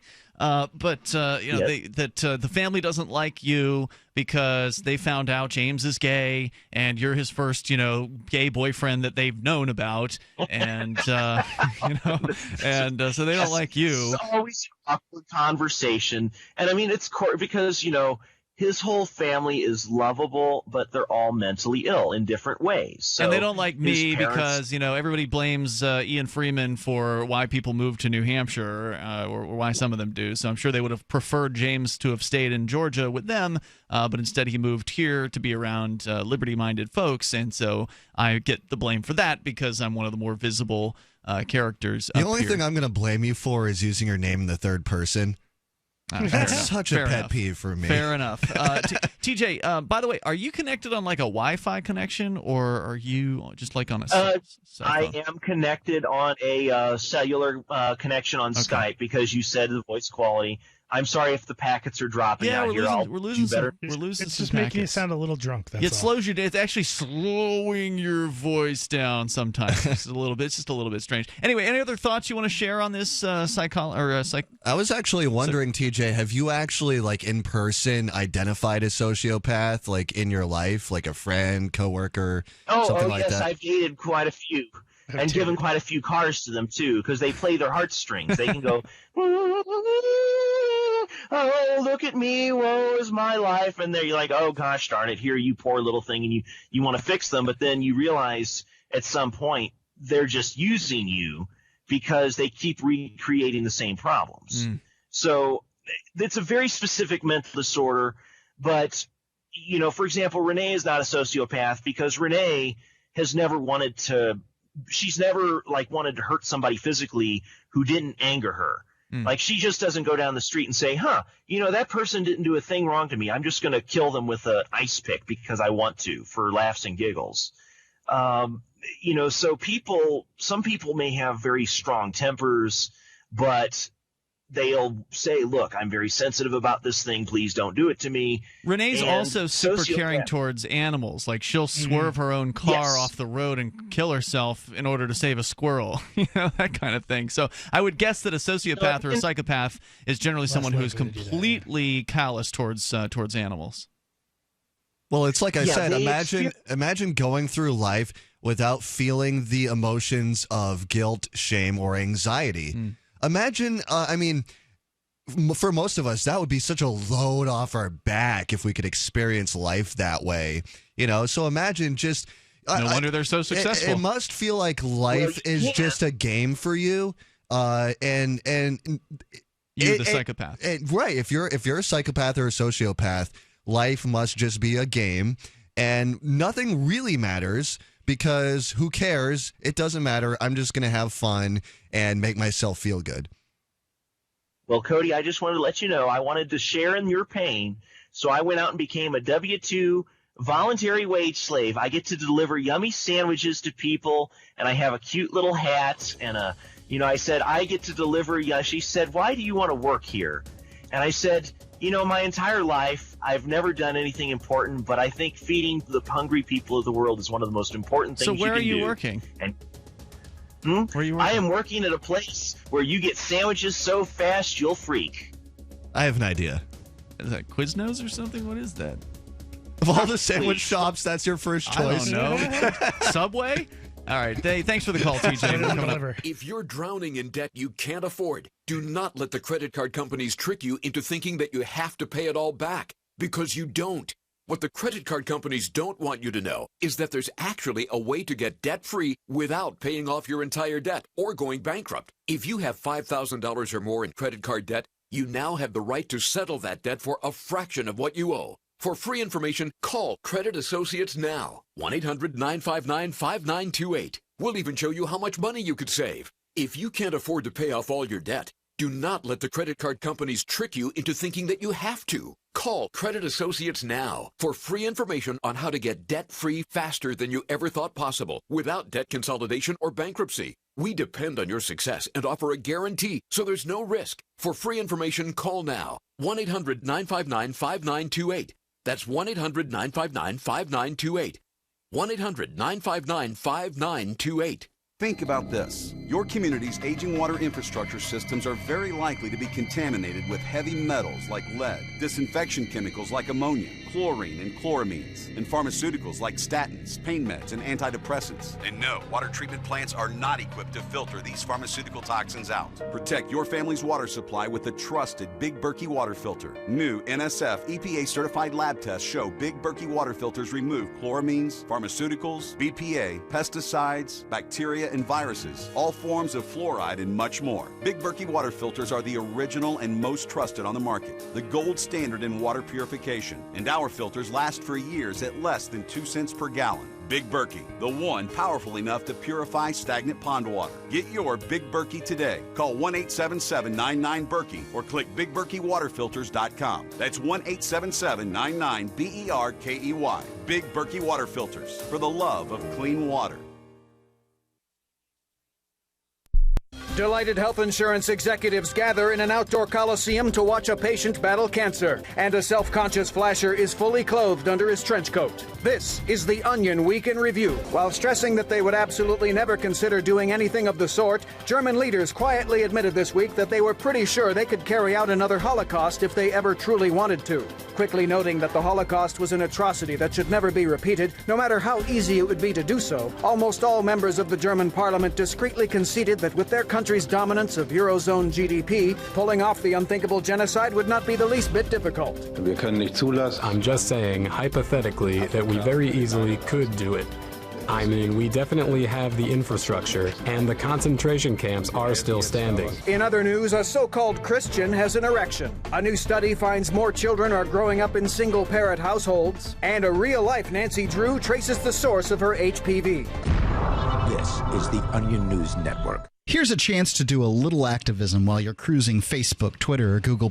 Between the LOL cats, the recipes, the hot girls, and the inspirational sunrise memes, Free Talk Live's post pass by your newsfeed. Like them, comment. It gives us more exposure. If you don't see our posts, click like at facebook.freetalklive.com and then hover over it to click Get Notifications. It's an easy way to spread the ideas of liberty a bit further. I know you're busy, but you can spare that 1/10 of a calorie it takes to click on something. facebook.freetalklive.com. This is your Robertson Roberts Brokerage Daily Precious Metals Update. In early trading Tuesday, gold is $5 higher at $1,270 per ounce. Silver is 11 cents higher at $17.66 per ounce. Bitcoin is trading at $651 US. Robertson Roberts has been helping clients buying and selling precious metals for nearly 40 years. Call Robertson Roberts Brokerage today at 800-874-9760 or visit us online at rrbi.co. If you enjoy LRN.FM, please contribute to your favorite shows via their websites and become an amplifier at amp.lrn.fm. That's amp.lrn.fm.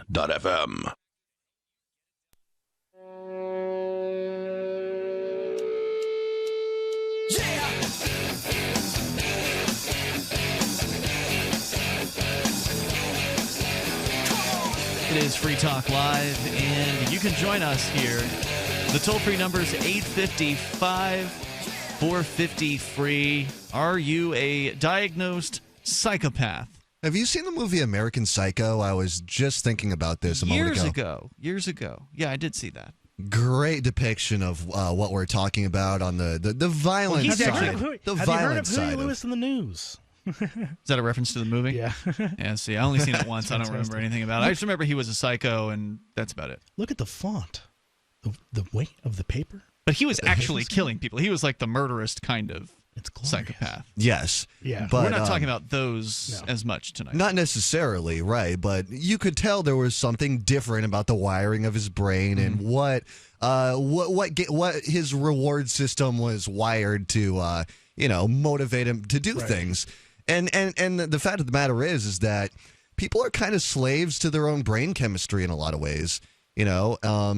So it's kind of a weird thing where it's like you almost feel for them because that's just how their brains work. That's just how their chemistry works. You know, just the irony of that. Just that last sentence that you just said was just almost kind of funny.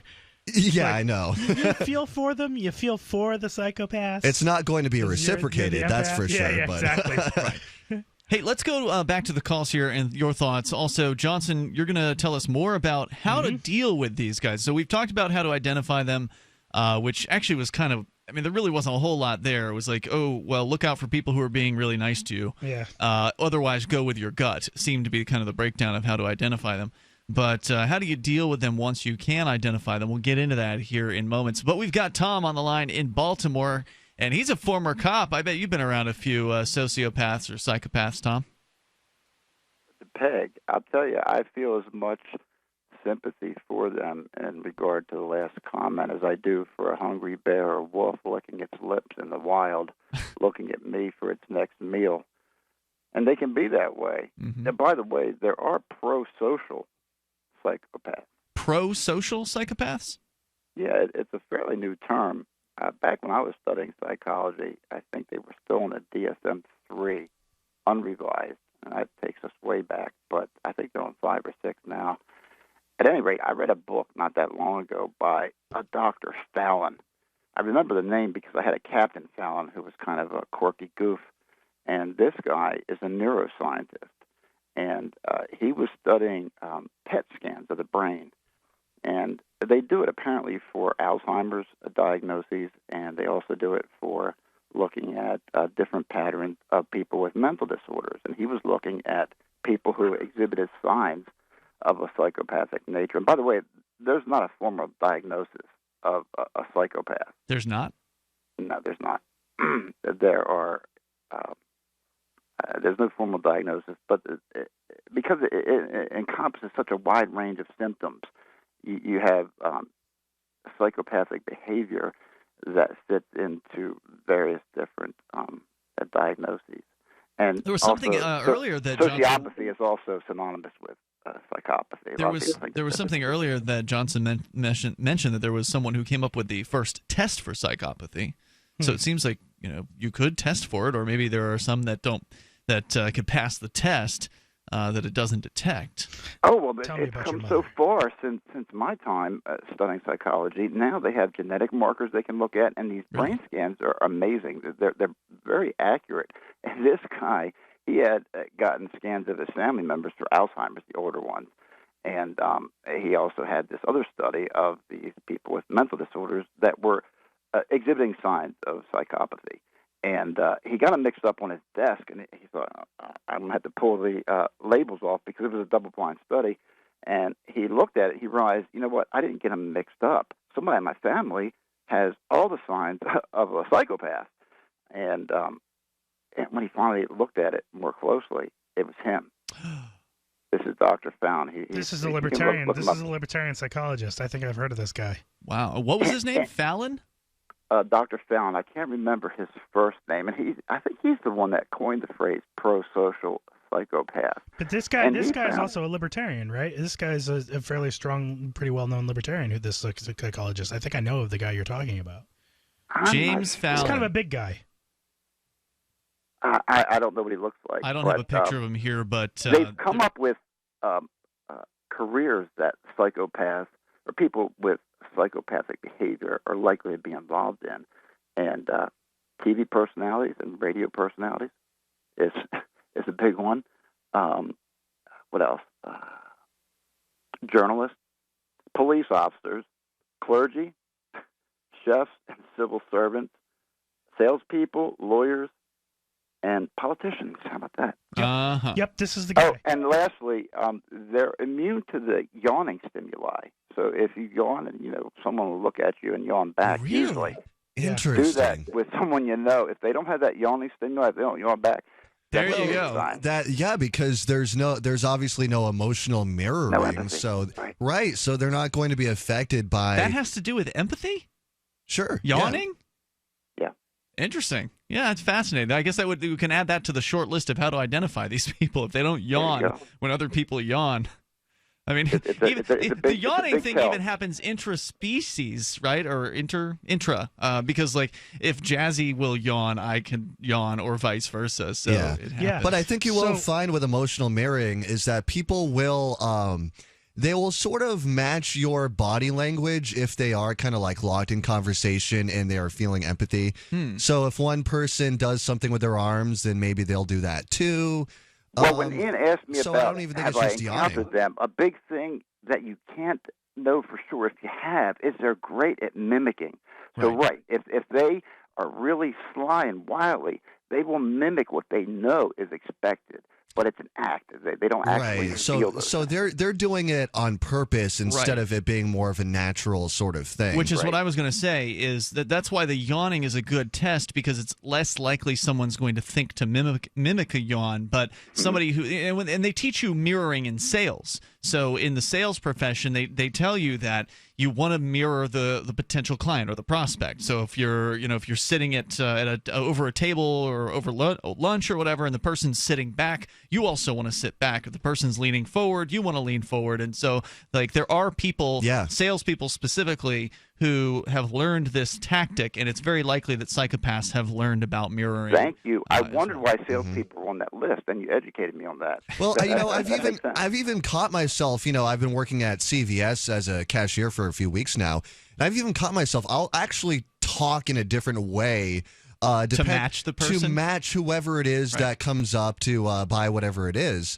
and it's a weird thing, It's but natural, I catch myself. But it's not wrong. It's just natural. You're doing that naturally. You're not doing it to take advantage of the person. So I don't think for me, I'm trying to get anything out of anybody. I think I'm just trying to talk on their level, to try and be where they are as a person. I'm not going to talk to an old lady the same way I'm going to talk to some older dude buying a 6-pack of Budweiser. Exactly. Tom, any other thoughts you want to share? I think it's been a very useful call. Go ahead. Other than, I think I mentioned that sociopathy is synonymous with psychopathy. A lot of people want to differentiate the two, but they're really one and the same. And again, they encompass such a wide range of diagnoses in the DSM that they're not actually a formal diagnosis in and of themselves. Well, I mean, psychology is a very interesting science because it's not really something that's so easy to always scientifically prove right down to the atom. Like we're talking about personalities, which is pretty. I mean, I don't know if you disagree with me or not, Johnson, but it seems to me like psychology is one of those things where some people even still consider it as pseudoscience. Correct? I left it because it was so subjective back when I was studying it. Now they're having the test that they can actually really get to do real science with it. But, they used to vote disorders in as the DSM. They voted out just on popular belief and public opinion. Wow. Well, didn't they take Asperger's syndrome out of the latest DSM? I don't know. I don't know either. I think Tom, they might have. good call, man. Thanks for sharing tonight. Really appreciate it. I want to make a quick comment here about this James Fallon guy that he brought up, because I think it's very interesting. This UC Irvine neuroscientist who has done a TED Talk on the 3 ingredients for what makes a murderer. Well, the thing that's also particularly interesting about James Fallon, he would also make an excellent guest. He's spoken, not only has he done TED Talks, but he's also spoken with Reason several times, because one of his main areas of study is comparing psychopathic killers and the politicians? No, to their opposite, libertarians. He specifically has done psychopathic talks. Killers opposites are libertarians? He specifically talks about how libertarians are much more peaceful than the average, person who rationalizes, military murder and, political expediency and, voting for. I've seen some pretty parties angry libertarians. Sure, but there are a lot of libertarians who are, willing to think outside the box Hold and that think thought. outside the system. 855, 450 free. We'll continue in hour 3. For Bitcoin to be ubiquitous, people need to use it. For people to use it, they must have it. How can we get Bitcoin into more hands? Well, tipping might be a great way. What if you could include a bonus Bitcoin tip along with your regular tip to a server? What if that Bitcoin returned to you if unclaimed after 30 days? An attractive business card-sized Bitcoin tip that is easily claimed, gives instructions on wallets, spending, and returns to the user if unused? Tip.freetalklive.com. Tip.freetalklive.com. Via BTC is the fifth largest mining pool in the world by hash rate distribution. They recently announced they had officially mined their first Bitcoin Unlimited block on October 10th with a Coinbase size vote of 2 megabytes. Almost immediately after Via BTC's appearance at Roger Vere's free speech party in Milan, Italy, the pool announced they would be allocating 100% of their hashing power to mining Bitcoin Unlimited blocks. The team has confirmed they are running Bitcoin Unlimited. To learn more, go to news.bitcoin.com. Ross Ulbricht was convicted in early 2015 of running the infamous Silk Road Underground Market. The Silk Road was a gift to humanity and helped reduce the harms brought on by drug prohibition. For this good deed, Ross has been sentenced to life in prison with no possibility of parole. Now, an appeal is Ross's only chance, and he needs your support. Please visit freeross.org, where you can contribute via various methods, including Bitcoin. Visit freeross.org. That's freeross.org. So you've heard all 3 hours of the latest episode of Free Talk Live, and you're still hungry for liberty-oriented audio content? Did you know that we have another 24/7 audio stream at LRN.FM? The Liberty Radio Network airs the latest episodes of some of the best liberty-oriented podcasts on the internet around the clock. In addition to recorded content, you'll also hear live shows like Free Talk Live, originating from our Keene, New Hampshire studio. So listen anytime at LRN.FM. That's LRN.FM. You're listening to the live edition of Free Talk Live. Hour number 3 is next after the news here on the Liberty Radio Network at LRN.FM. From Keene in the Shire, the Liberty Media capital of the world, this is Darrell W. Perry, host of FPP Radio News for Tuesday, October 25th, 2016. Silver is trading at $17.75 per ounce. Gold is valued at $1,270 per ounce. And according to BitcoinAverage.com, the average price of Bitcoin is $658.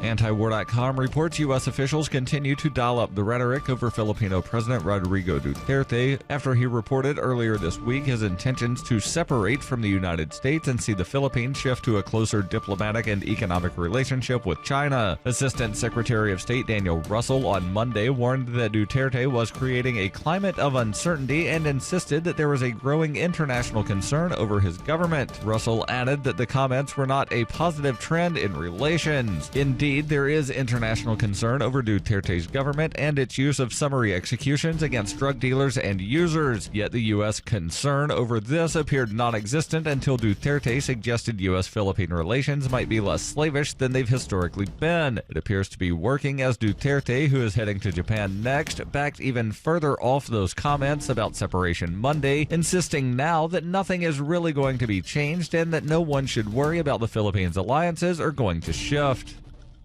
When her plush and comfy life suddenly and unexpectedly fell apart, Brooke and her dog Cloud set out to defy the odds. If this is a man's world, as they say, living on the streets is no place for a young woman. One day she awoke in the redwood forest and realized she had become a hobo, and would ultimately come to know exactly what it means to survive. How to Be a Hobo by Brooke Willett is available from Amazon.com and all major bookstores.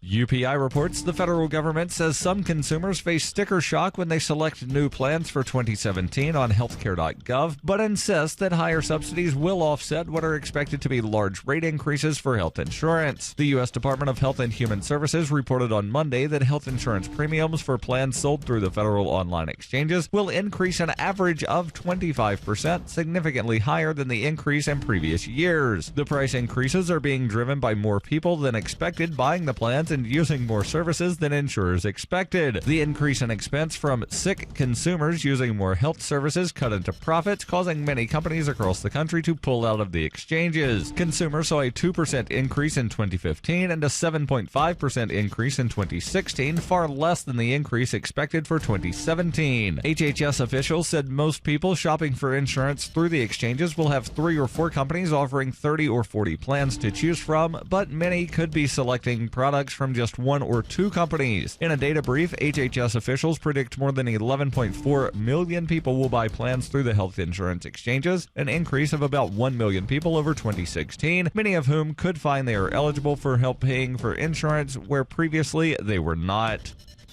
For nearly 40 years, Roberts & Roberts Brokerage has been a trusted source for buying and selling precious metals like gold and silver. They also take Bitcoin for precious metal purchases and have permanently removed the minimum purchase amount for all orders paid in the digital currency. Call Roberts & Roberts today for knowledgeable advice on buying and selling precious metals and a forward-thinking approach to new technologies. 800-874-9760 or visit online at rrbi.co.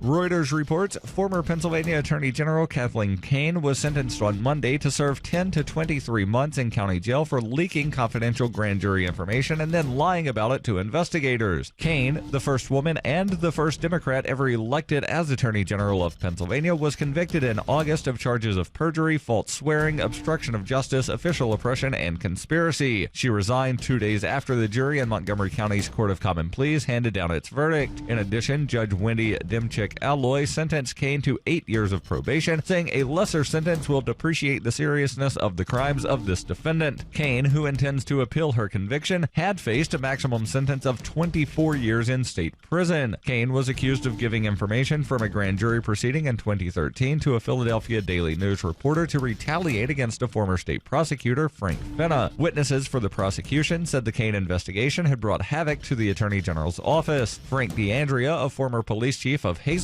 Pennsylvania, told the judge that sending Kane to prison could amount to a death sentence if drug lords she helped convict retaliate.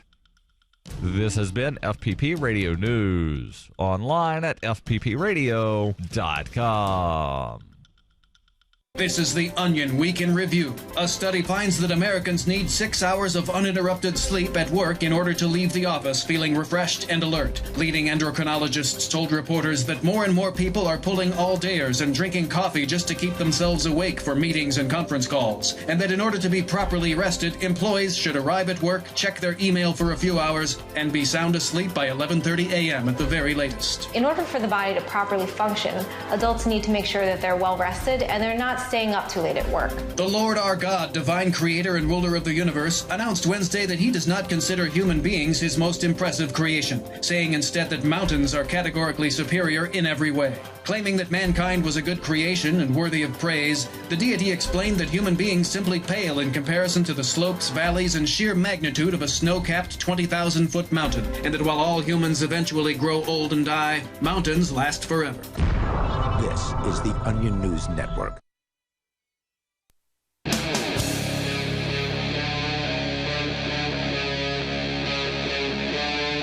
Free Talk Live.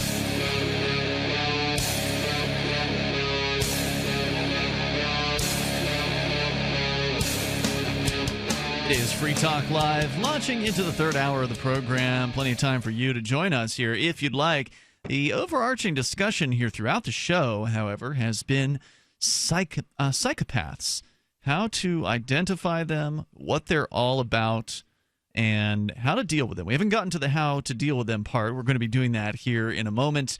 And, of course, you can share your thoughts, your experiences, and maybe you are diagnosed as a psychopath. We were just talking about a guy, James Fallon, who is a doctor and accidentally discovered that his brain scans matched those of psychopathic killers. However, he is described as a pro-social psychopath. He's, happily married and, has kids.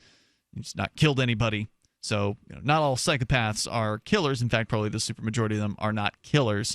But they are people who apparently don't feel any kind of empathy towards other human beings and have a tendency to manipulate them as well. and then also abandoning those people that they've manipulated once they've used them for their purposes. So we can continue that discussion with you tonight. It's Ian, Cody, and Johnson. And Johnson, you were going to get into the part of the story and the website again. I'm sorry, what was it? I don't even remember. It's just I like to give credit where credit's due. Baca de Soya. Baca de Soya. So, very interesting, detailed article about psychopaths, and some would say there's really not much of a difference between a psychopath and a sociopath. Let's continue with how to deal with them. We've talked about identifying There's them. just a little bit more about the identifying. Yeah, okay. So it says, referring to psychologist Harry Levinson's work on healthy and unhealthy narcissism in managers, Hogan noted that unhealthy narcissists have an almost grandiose sense of certainty and a disdain for subordinates. They are particularly good at ingratiating themselves with their seniors, but brutalize their juniors, he's quoted as saying. And it says, now we're going to get into how to deal with them. So it says, all right, so you're pretty sure that this new person in your life or that new coworker at the office is manipulative and playing puppet master. How do the experts recommend that you deal with them? Step 1, don't. The end. That's the first step here. Oh, if only that easy. Right, because you're stuck in an office with these people. Yep.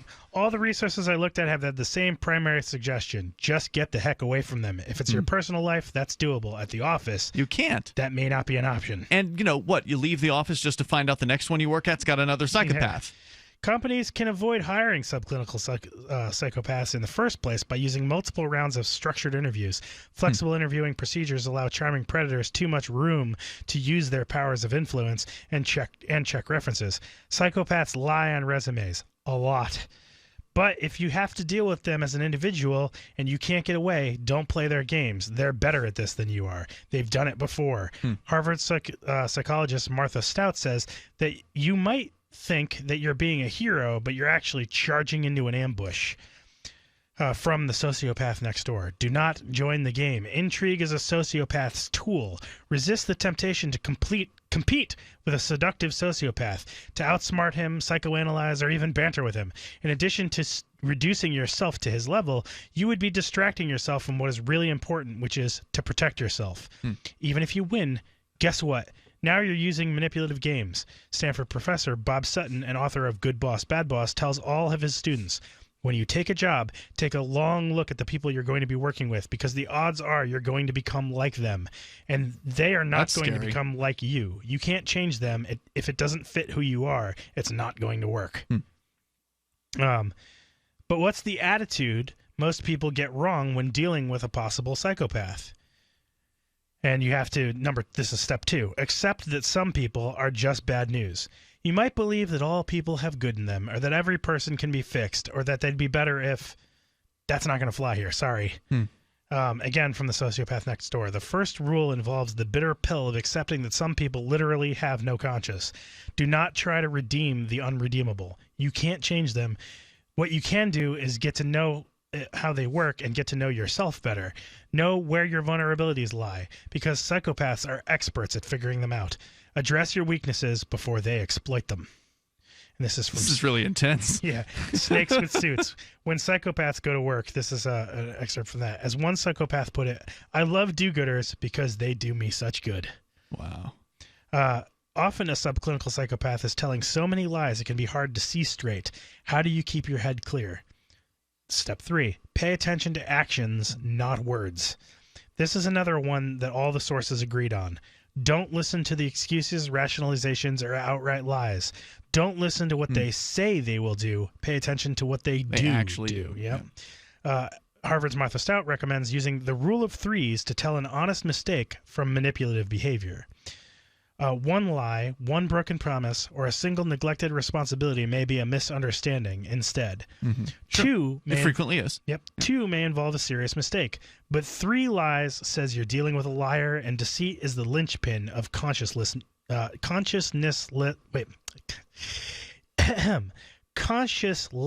behavior. Now, just to be clear, it's interesting we're bringing up lying here. There's somebody that we know who is a... pathological liar, I think is the right term for that.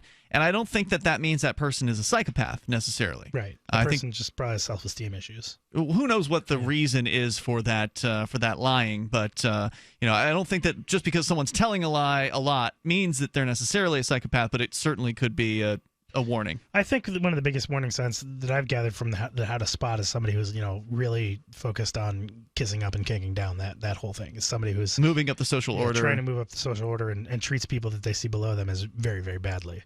That's probably the biggest sign. It says, okay, you're on to them, but they're a vindictive bunch. How do you protect yourself from retaliation at work? Build your reputation in your relationships. This is step 4. The psychopaths at work are always recruiting unsuspecting patrons and upper management to unknowingly provide cover for them when rumors about their shady behavior start to circulate. And they'll also be leveraging these relationships to spread disinformation and lies about anyone who gets in their way or poses a threat. And that might include you. So make sure to build your own relationships and keep a reputation as a hard worker. Well, yeah, if you're not vulnerable to them, then you must be a threat to them. Yeah, be above reproach. Don't be a complainer. That way, when you do complain, senior people listen. Now, can psychopaths identify? They were talking about earlier identifying the psychopaths that use your gut. They were saying that people have an instinct that these psychopaths are interspecies. Predators. And that the hair going up on the back of your neck, you just get the feeling that this person is a predator. Is that something that I remember in the show Dexter, which is all about a psychopath trying to blend in with spot our own. Yeah, right. He could spot the other psychopaths. Yeah. So I wonder if that's true. Is that a thing? Like, can psychopaths easily identify the other psychopath in the room? I don't know. Probably.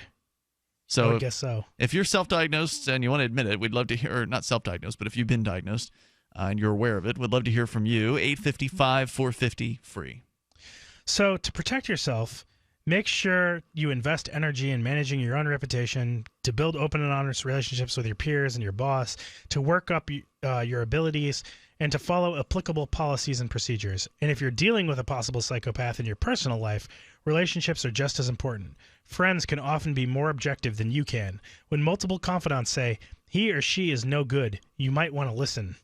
All right, and then it says here, all right, if you've tried everything but you still need to work with them, what's the best way to do that? And this is the last step here. Yep. Win-win agreements. Psychopaths are aggressive personalities. They want to win. If you can make it so it's easier and more enticing for them to work with you than to try to subvert you, you might be able to keep their ruthlessness in check. This is from In Sheep's Clothing, Understanding and Dealing with Manipulative People. When you bargain with any aggressive personality, try to propose as many win-win scenarios as you can. Doing this is extremely important and requires creativity and a particular mindset. But in my experience, it's perhaps the single most effective personal empowerment tool because it puts to constructive use the aggressive personality's determination to win. All right, we've covered a lot, so let's round it up and learn the most important thing you need to remember for the long term so a psychopath doesn't really screw up your life. All right, we're going to get into that coming up here. And then also, I still want to look into the difference, because some people are saying it's the same psychopath, sociopath. There's a WebMD piece here that says there are some differences between them, and we'll see. It seems clear that people don't necessarily agree on this. 855-450-FREE. That's 855-450-3733. The one thing you need to remember about psychopaths coming up on Free Talk Live. All right, listen up, because this is the most important thing you're going to hear all day. What if I said you could make money flipping houses without any cash, credit, or manual labor? And what if I said you could do it part-time from the comfort of your home? Sound unflippin' believable? Hi, I'm Preston Ely, and I'm going to prove it by sending you a free copy of my smash hit selling book, How to Get Rich in Real Estate. It sells online for $19.95, but I'm giving away free copies this week. To get one before they're gone, call 1-800-960-4295. I used to be so broke, I had my electricity shut off 9 times, but I figured out a simple way to make money flipping houses without even breaking a sweat. Now I'm living the good life, and so should you. Listen, if you're sick and tired of stressing about money, this book could change your life. Hands down, it's the fastest, easiest way to get started in real estate. Let me prove it. Call right now to find out how to get your free book. When they're gone, they're gone. Call 1-800-960-4295. 1-800-960-4295. Hi, I'm Dr. Joel Wallach, veterinarian and naturopathic physician. The Dead Doctors Don't Lie guy with an important message. Take charge of your health. Do not continue to blindly follow the system that has failed us all. I appreciate GCN listeners because you're open-minded and intelligent. If our system is so great, why is it that the United States, the USA, ranks nearly 60th worldwide in longevity and #1 in obesity? All the while we spend more money than all the other countries combined annually on unnecessary healthcare procedures and toxic drugs. It doesn't take much to get on track. Not with the government or pharmaceutical companies, but rather you in control of your own health with a basic understanding of nutrition and supplementation. FDI Longevity has the finest quality health, sports, and energy supplements available. GCN listeners are invited to join our team of people who want to stay healthy well into old age. We are currently looking for specialists to represent FDI Longevity and Save America. To buy products at wholesale prices or join our business team, go to gcnteam.com. That's gcnteam.com. Support GCN. Get healthy. Since time began, tyrants have taken aim at personal liberties. Now there's a movie that aims back.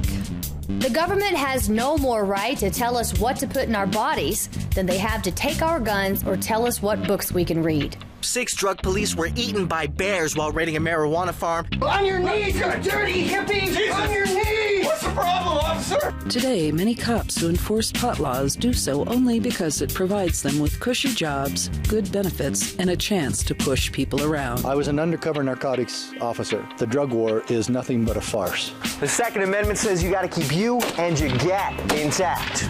Guns and Weed, The Road to Freedom. A film by Michael W. Dean and Nima Vadadi. DVD available now at gunsandweed.com or on Amazon. That's gunsandweed.com. Makes the perfect gift. Remember, that's gunsandweed.com.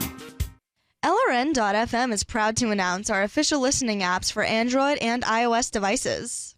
Now you can easily tune into our streams anywhere, anytime on your smartphone or tablet. Just visit apps.lrn.fm or search for LRN.FM in the Android or Apple app stores. Please download, rate us 5 stars, then share the link on your social media and let your friends and family know how you're listening to LRN.FM. Download it now, free at apps.lrn.fm. So you've signed the Shire Society Declaration and are planning your move to New Hampshire to be around more liberty-oriented people. Next, sign up for the Shire Society Forum at forum.shiresociety.com. There are a bunch of people there who are already in the Shire, and they want to meet you. If you're already in the Shire physically, you should also come by the forums. Remember, not everyone uses Facebook. New people are signing up for the Shire Society Forum every month, so drop in and say hello at forum.shiresociety.com. You're listening to the best liberty-oriented audio streamed around the clock, on the air, and online. This is the Liberty Radio Network at LRN.FM.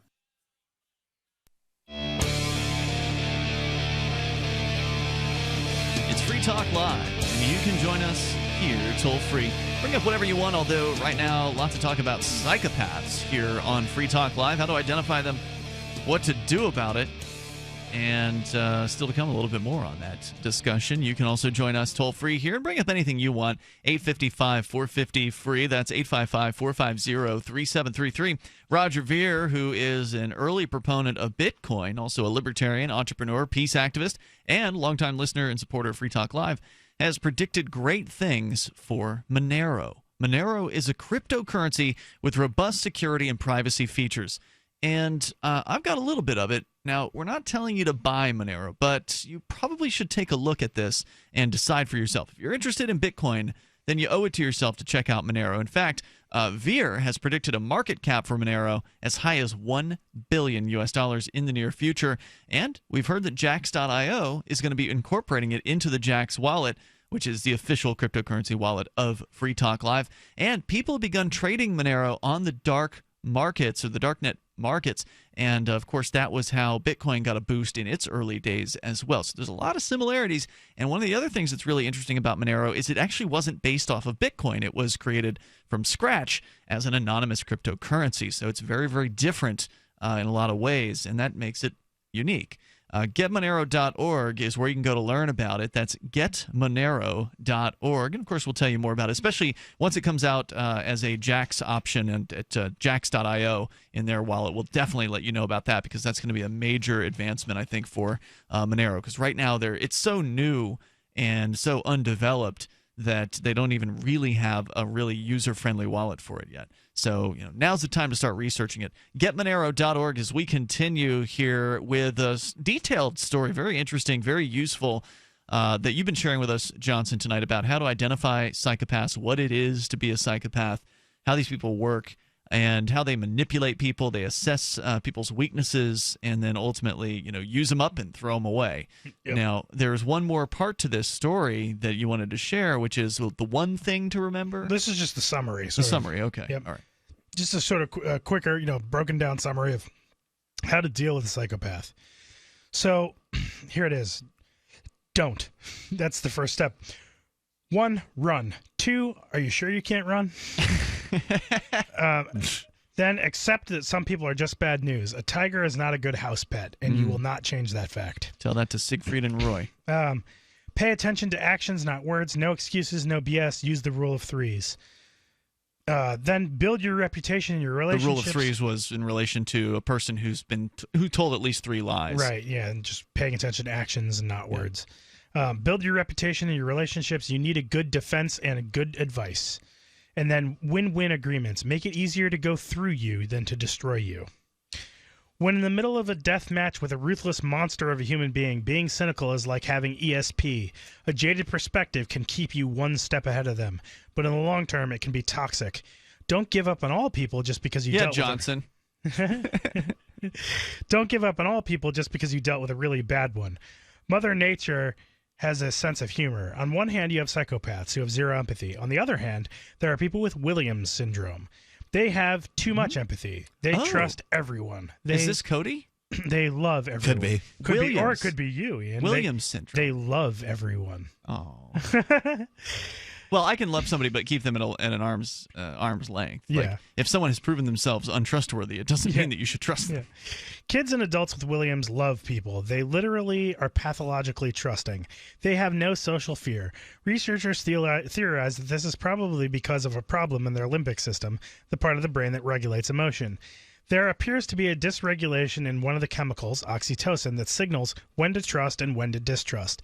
This means that it is essentially biologically impossible for kids like Isabel to distrust. You're not really a social person, Cody, that I've seen. So I don't know if you qualify as a Williams syndrome. I think he has normal oxytocin response.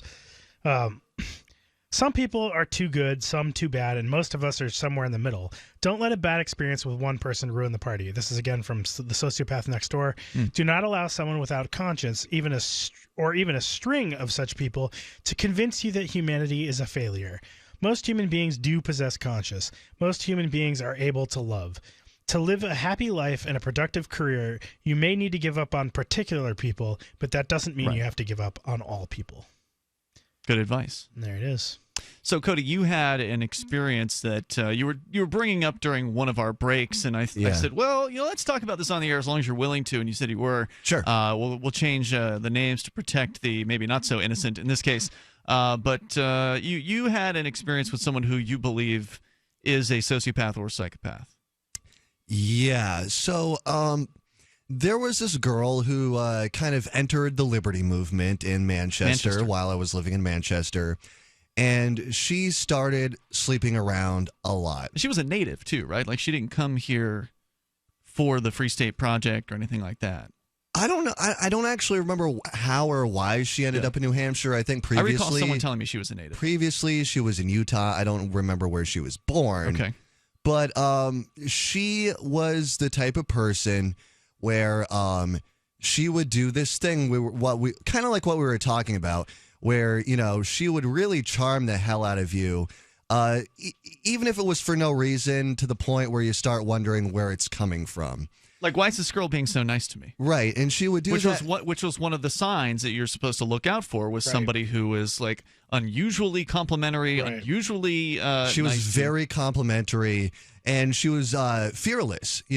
Most people in social situations with somebody that they don't know very well, they have to build up a certain amount of trust before they open up to them. She was completely open, or so you thought. Completely open, and I guess I mean, what she was putting out energetically seemed to me that way, and she's very complimentary, and there was something very you almost went into a trance when you looked into her eyes. She was also attractive as well. She was very attractive, and something about her eyes would kind of suck you in, and you would just be like in love. You would feel like, oh my God, she's perfect, right?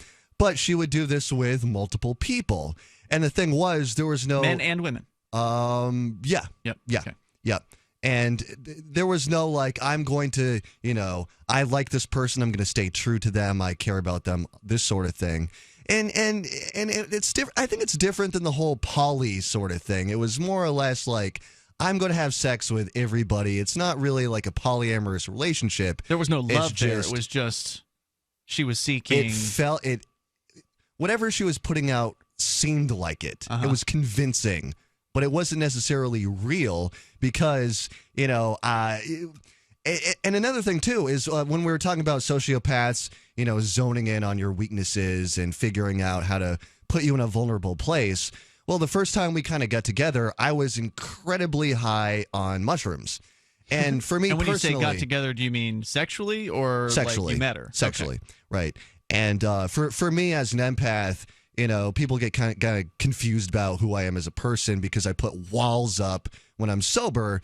When I'm on any kind of psychoactive drug, be it weed, mushrooms, LSD, I open up completely, which can be a terrifying experience for me. So I can be feeling a bunch of anxiety, and she can zone in on that and figure out, okay, I can get what I want out of you because I know you're in a place where you're terrified to be in reality right now. We're going to continue here. Cody's first time with the Psychopath. The toll-free number, 855-450-FREE. You're also welcome to join us to share your story.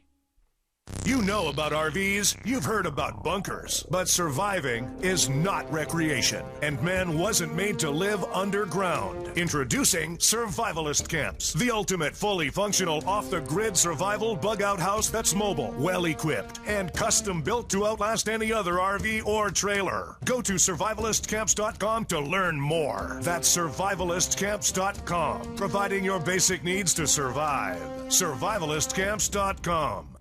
Do you ever wonder what happened? Change has come to America. When I was a boy, it was okay to be proud of the flag, heritage, and beef was for supper. Revelation, Dawn of Global Government, starring Alex Jones, Charlie Daniels, General Jerry Boykin. Theatrical screenings on demand. DVDs now available. Want to shed some tears over the red, white, and blue? Revelation, the movie.info. Let's fix it. Uncovering the secrets and exposing the lies. That's what the readers of freedomsphoenix.com get every day. freedomsphoenix.com, constantly providing the information, the real news about government policies, and the real relationship we all have with the coercive government. The real condition of the economy, innovations in technology, breakthroughs in energy, health, and computer science. Learn the truth well before it's admitted to in the lamestream media. The corporate media, nothing more than distributors of government propaganda, but now there's an alternative. freedomsphoenix.com. Constant news updates on the issues that affect your life in the most important ways. With liberty and property under constant attack, freedomsphoenix.com provides the understanding behind the propaganda, and it encourages the participation of its readers. Go to freedomsphoenix.com. That's freedoms with an S, phoenix.com. freedomsphoenix.com. The revolution between the ears has already happened. The new 4th edition of Healing Our World, The Compassion of Libertarianism, will take your understanding of liberty to a deeper level and has over 1,300 updated references, new cartoons, and a foreword by Dr. Ron Paul. With discounts for multiple book purchases, the 4th edition of Healing Our World is a great gift for the liberals, pragmatists, environmentalists, and Christians in your life who think libertarianism is cold-hearted. Get yours today at healing.freetalklive.com and use promo code FTL for a $5 discount. You may already know about the Free Talk Live audio-on-demand phone line at 641-793-9660. Did you know that not only can you listen to Free Talk Live via your phone, you can also leave a message and have it delivered to Free Talk Live's hosts? To leave us your thoughts, just dial 641-793-9660. That's 641-793-9660. Press 2 for Free Talk Live, and then hit 0 to leave your message. Why did you move to the Shire? I moved here to the Shire because there's other people around who take liberty just as seriously as I do. I moved to the Shire because I saw videos of people challenging authority and thought that I could get support myself. It called to me, like, do this right now. I wanted to be around people like me who got it, and once I got here, I knew there was nowhere else that I wanted to be. I've always wanted to change the world, so I moved to the Shire to join people who were actually working towards doing the same thing. The people here are awesome, loving, and positive. It was for the adventure and for the feeling of something important is happening here, and I just wanted to come to sort of be part of that. Visit ShireSociety.com to read and sign the Shire Society Declaration and learn the reasons why, if you love liberty, you should immigrate to the Shire. Plus, add yourself to the Shire map at ShireSociety.com. That's ShireSociety.com. While our satellite channel is free to listen to, it's not free for us. You can help us cover our satellite costs with the chip-in on the right side of the page at LRN.FM.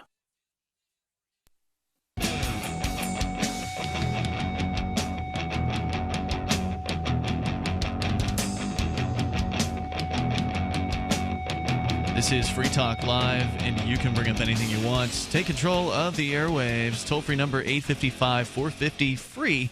That's 855-450-3733. Also, you can join us online. Just get interactive over at freetalklive.com. And how'd you like to get a free course, Economics in One Day, as presented by the Foundation for Economic Education? They can teach you in one day more than you probably will learn in any amount of time at a school about economics. It'll be give you a depth and breadth on how economics works that you'll be able to teach to others. You can get it starting for free over at fee.org/FTL. You'll learn key economics concepts, the inspiring vision that the market economy brings, and the challenges that government solutions face. So start today over at fee.org/FTL, no charge. That's fee.org/FTL, and learn why entrepreneurship matters. We'll get back into Cody's experience with someone he believes was and is a psychopath. But first, we've got David on the line in New Mexico via Skype. Hello, David. Hey, yeah, I'm out competing with psychopaths as we speak. Are you driving? Yeah, no, I'm outside working. I live extremely remotely, and I have neighbors, meaning people that live a half mile and a mile and 2 miles away, that when they go to town, they make a point of driving down my little two-path instead of one of the 20 other alternatives, and they speed and stuff. So I put in some speed dips going in front of my house, so that they don't kill my animals and stuff. So what they do is they start driving off-road around them, of course, and then and they've done stuff like stop right in front of my house and then peel out, and then they go over the speed bump, and I got speed bumps on each side of my property, so to say, hey, slow down when you come in, and once you leave, it's marked there too. But what they'll do is they have to slow down for the speed bump, and then as soon as they're across the speed bump, then they go twice as fast as they did before I put the speed bumps in. Just to pay me back. So I'm out improving my speed dips here. So I'm competing with the psychopaths. Okay. So what do you want to share tonight besides that? Well, besides that, that yawning thing is kind of interesting. It's kind of funny, even when you were talking about it, and I've noticed this prior to your conversation, that even I don't have to see it. If someone talks about yawning, I start to yawn. So I don't know what that means. Yeah, and psychopaths, the brain scan stuff, that will come in extremely handy when they're forming the next set of concentration camps. It'll make it much easier to scan everybody's brains and determine who we're going to throw in the concentration camps and such. And that could have come in extremely handy when back in Salem, when they were looking for witches, would have helped them find people. I wonder if we can dunk psychopaths. Do they float or do they sink? I have no idea. Yeah, and that guy that you're talking about, the scientist that found out that he was a sociopath, I would Jimmy Fallon. Fallon, yeah, I would James speculate. Fallon. James Fallon. Yeah, I would Jimmy speculate. Fallon. Same thing. Yeah, right. Felon, yeah. Jimmy's I would another name for James. I right? know, but if we're talking about Jimmy Fallon, people are going to think you're talking about the That's a talk show host. I mean, he's fake for totally other reasons. Anyway, go ahead. I believe that I believe this, but I believe that the scientist himself said this, that whatever, 1 in every 30 people qualifies as a so-called psychopath like himself, and whether they become extremely successful in positive ways or whether they become a serial murderer like Ted Bundy is in part or greatly influenced in part by their childhood. Yeah, whether that's they what were, Fallon was saying in an interview I was reading. Yeah, and so it may, like many other traits and characteristics, both physically and psychologically of we humans and probably other animals as well, is that it probably served a purpose, that tendency exists because the society, the community probably benefited by having a couple of those who were extremely driven and maybe could help lead them, keep them safe in whatever ways. And so what you're saying is there's an argument that psychopaths are just part of the evolutionary process. That's my feeling. I mean, I'm nobody, but that's my feeling, is that all these different things that the so-called and I'm a skeptic of the psychology field. Look at them. They change from one DSM to the next DSM. They believe one thing and then they completely throw that away and claim something new. And so to me, they have no credibility.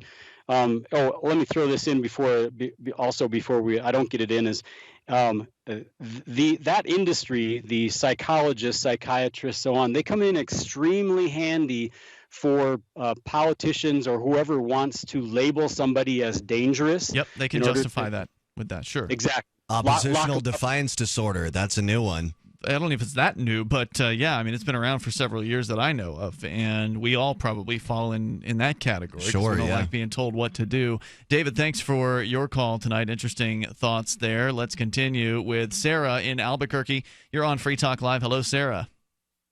Yes, you know what? We just had another special session.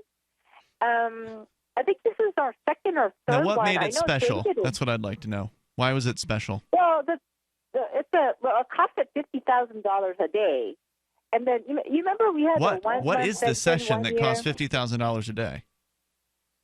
Well, because the regular session we only had 1 month, 1 year. Who's we? And the next year it's What 2 months. session?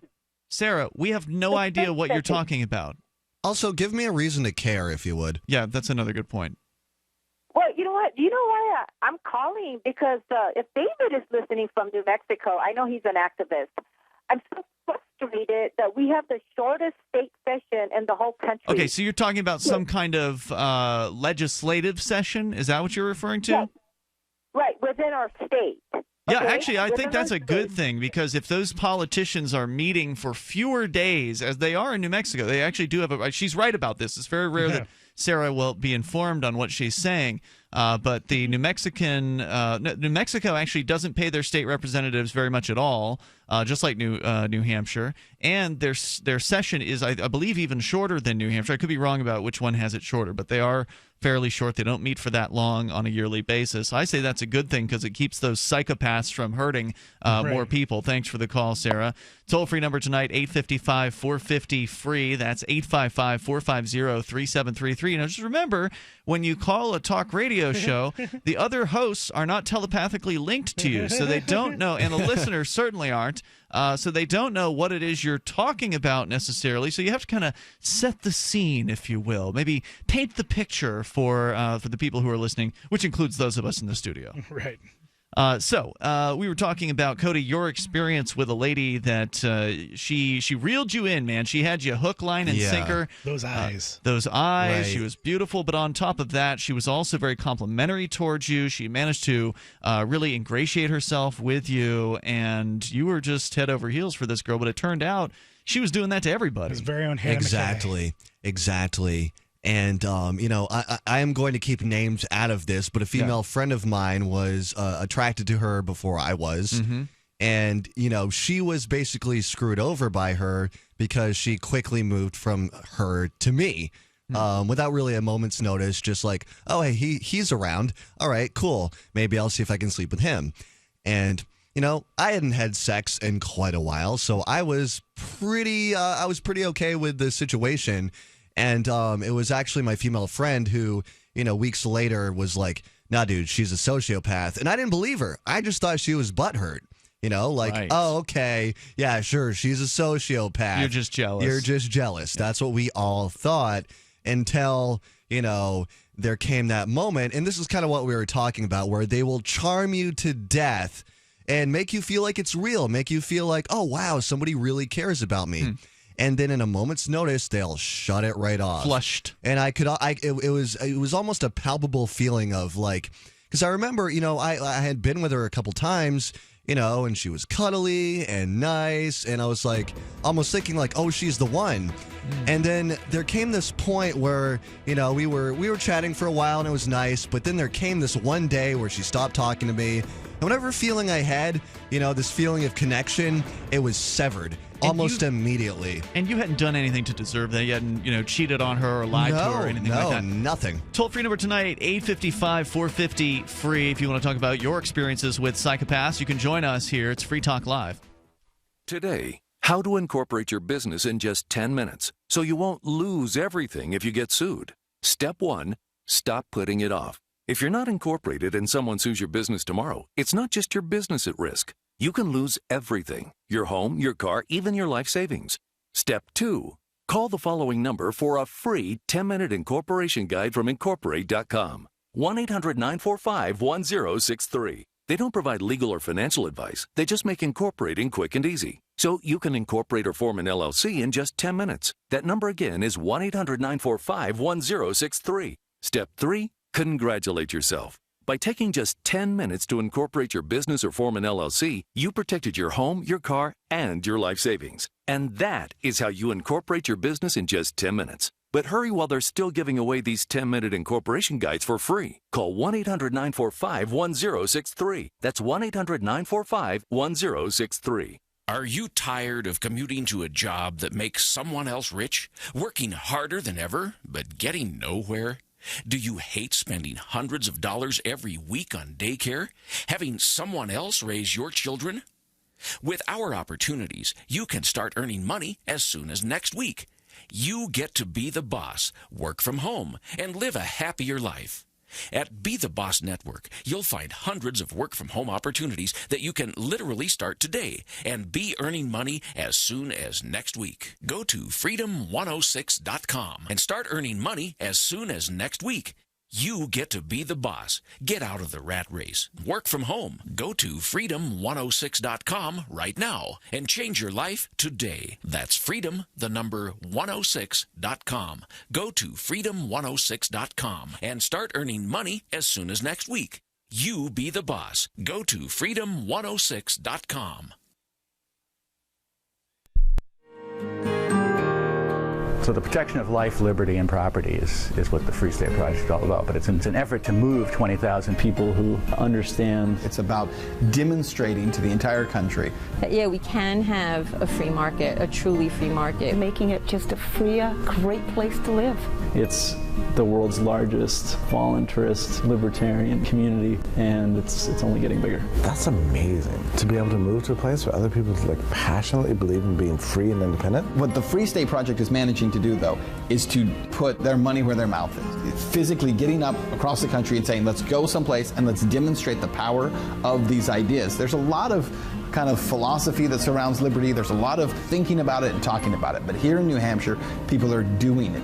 101 Reasons Liberty Lives in New Hampshire, a documentary by Free State Project Early Movers. Watch it free at 101reasonsfilm.com. 101reasonsfilm.com. Free Talk Live has partnered with Amazon, the largest internet retailer. Imagine a department store category, and Amazon has it. Books, electronics, office products, furniture, jewelry, automotive, toys, clothing, sporting goods, and dozens of other categories. Now you can shop and support Free Talk Live by entering Amazon through our website. Go to shop.freetalklive.com, and Amazon will send us a portion of your purchase. You're going to do the shopping anyway, so remember to enter through our site at shop.freetalklive.com. That's shop.freetalklive.com. Cell 411 is a free app for Android and iOS that replaces government-controlled 911. Cell 411 allows you to preset a group of friends or private organizations to show up in any emergency. Cell 411 is a nightmare for the state because it proves their so-called services aren't needed. Cell 411 has had thousands of installs, and of course it's covered by the BIPCOT no government license. Cell 411 because your friends won't shoot you when you're in trouble. Without the government, who would build the emergency services? You and Cell 411. Get it today at getcell411.com. Do you love Twitter? Make sure you favorite the LRN.FM Twitter account so you can receive our tweets at twitter.lrn.fm. That's twitter.lrn.fm.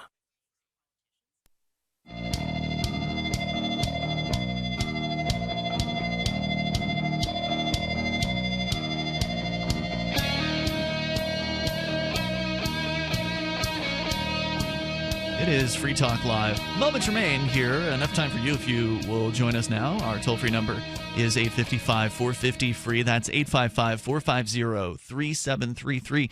It's been an interesting discussion, very in-depth, about psychopaths and sociopaths. And we kind of started out by talking about, well, was there really a difference? I mean, I had initially thought, and now I've learned more about psychopaths here tonight. I initially thought psychopaths were the ones who would kill people. Turns out that's not the case.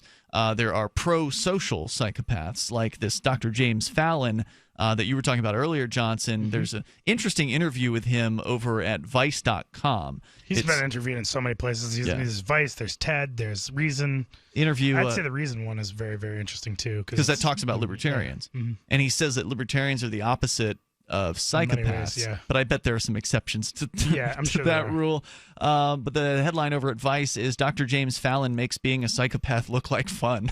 It's a pretty interesting interview. But was I was curious, like, what is the difference between a psychopath and a sociopath? Because some people have said they're basically the same thing.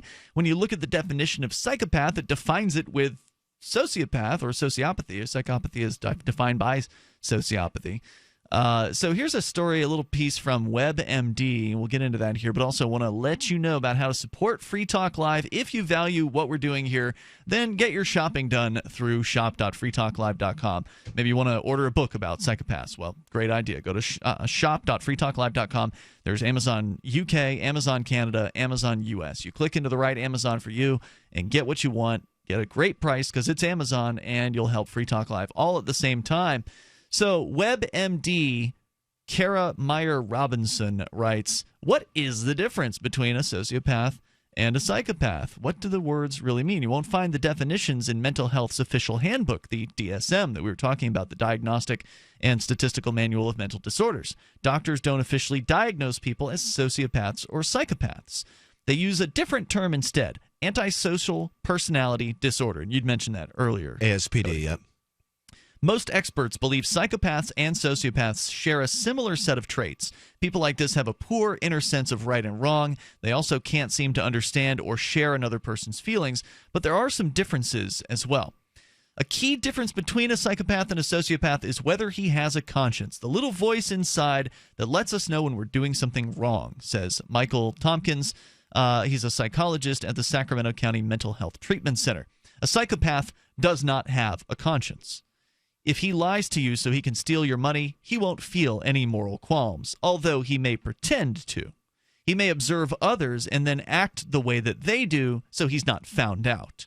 Now, a sociopath, he says, typically does have a conscience, but it's weak. He may know that taking your money is wrong, and he might feel some guilt or remorse, but that won't stop his behavior.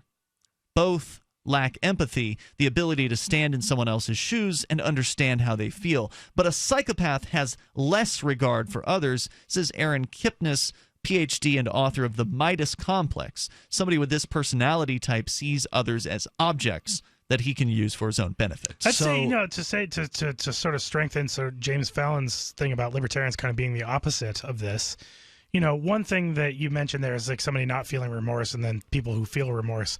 I'd say that libertarians in general, go one step further in that they actually, when they do something wrong, they will generally take a step to make that other person whole. Where there are a lot of people out there who will do something wrong and they'll feel bad about it, but then they don't do anything about it.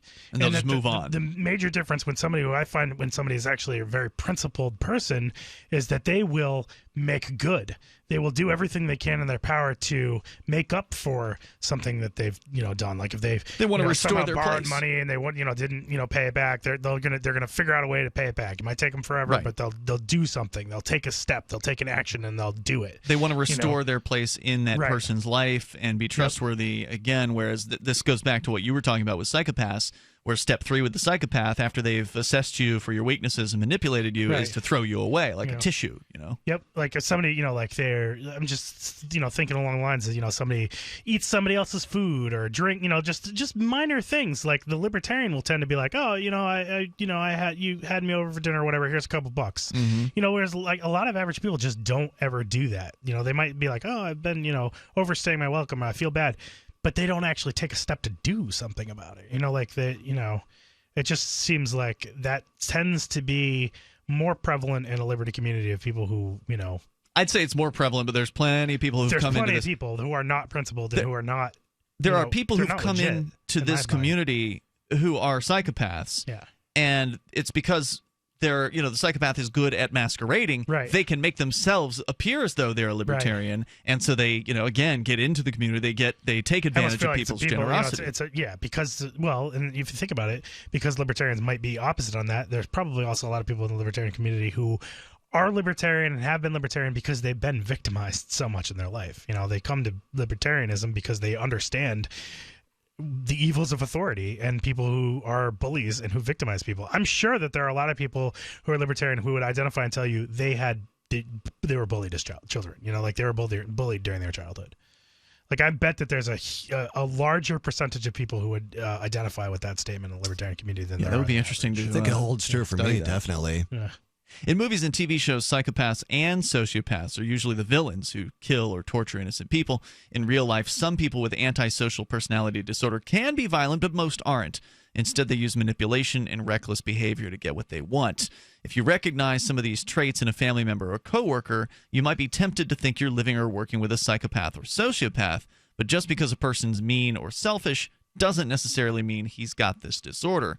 It's not easy to spot a psychopath. They can be intelligent, charming, and good at mimicking emotions. They can pretend to be interested in you, but in reality, they probably don't care. He says they're skilled actors whose sole mission is to manipulate people for personal gain.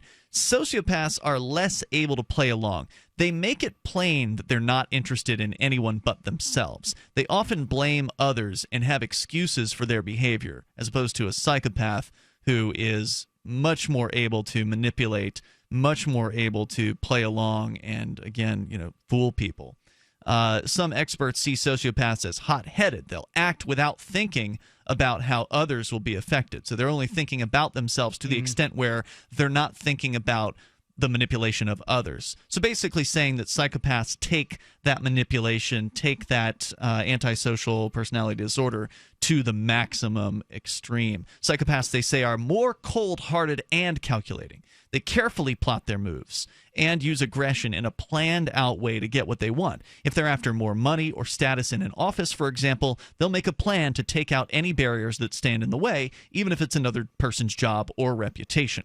And recent research suggests a psychopath's brain is not like other people's. It may have physical differences that make it hard for the person to identify with someone else's distress. These differences can even change basic body functions. For example, when most people see blood or violence in a movie, their hearts beat faster, their breathing quickens, and their palms get sweaty, while a psychopath has the opposite reaction. He gets calmer. Kipnis says that quality helps psychopaths be fearless and engage in risky behavior because they don't fear the consequences of their actions. So WebMD saying there are some differences between the sociopaths and the psychopaths. So if a sociopath, if this is true, and there may be some people in science who disagree with it, but if this is true that the sociopath is less able to play along, that they're just it's more plain that they're just interested in themselves, then that would say to me that politicians are more like psychopaths, because politicians are gifted at they're so good at appearing as though they're friendly and that they care about you and that they're interested in you. I mean, we've had Gary Johnson sitting here in the studio before, and he's a super nice guy. Like, he's a likable person.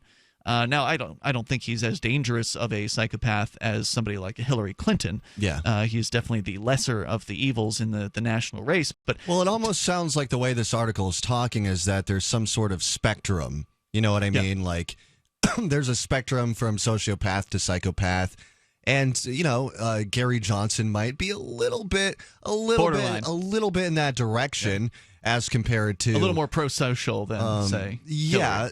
As compared to Trump or Clinton. But he might just personality disorders are a very interesting thing. And you can find, you look into it, you can find so many different things. And even when we're talking about antisocial personality disorder, you can be antisocial and not necessarily be a danger to anybody else. You could have schizoidism and be antisocial, and all that means is that you're not really a danger to anybody else. Parties. You just, you literally just are completely fine being by your lonesome. Right. And you get all of the entertainment and, dopamine rushes that you need from your own imagination and whatever you create on your own. That's an anti-social personality disorder that really doesn't hurt anybody. Good points. We're out of time for tonight. Don't forget to join Cody on his show, Off the Air Live. It's Saturday nights, 10 p.m. Eastern Time on the Liberty Radio Network and offtheairlive.com. Between now and tomorrow night, you'll see us online at freetalklive.com.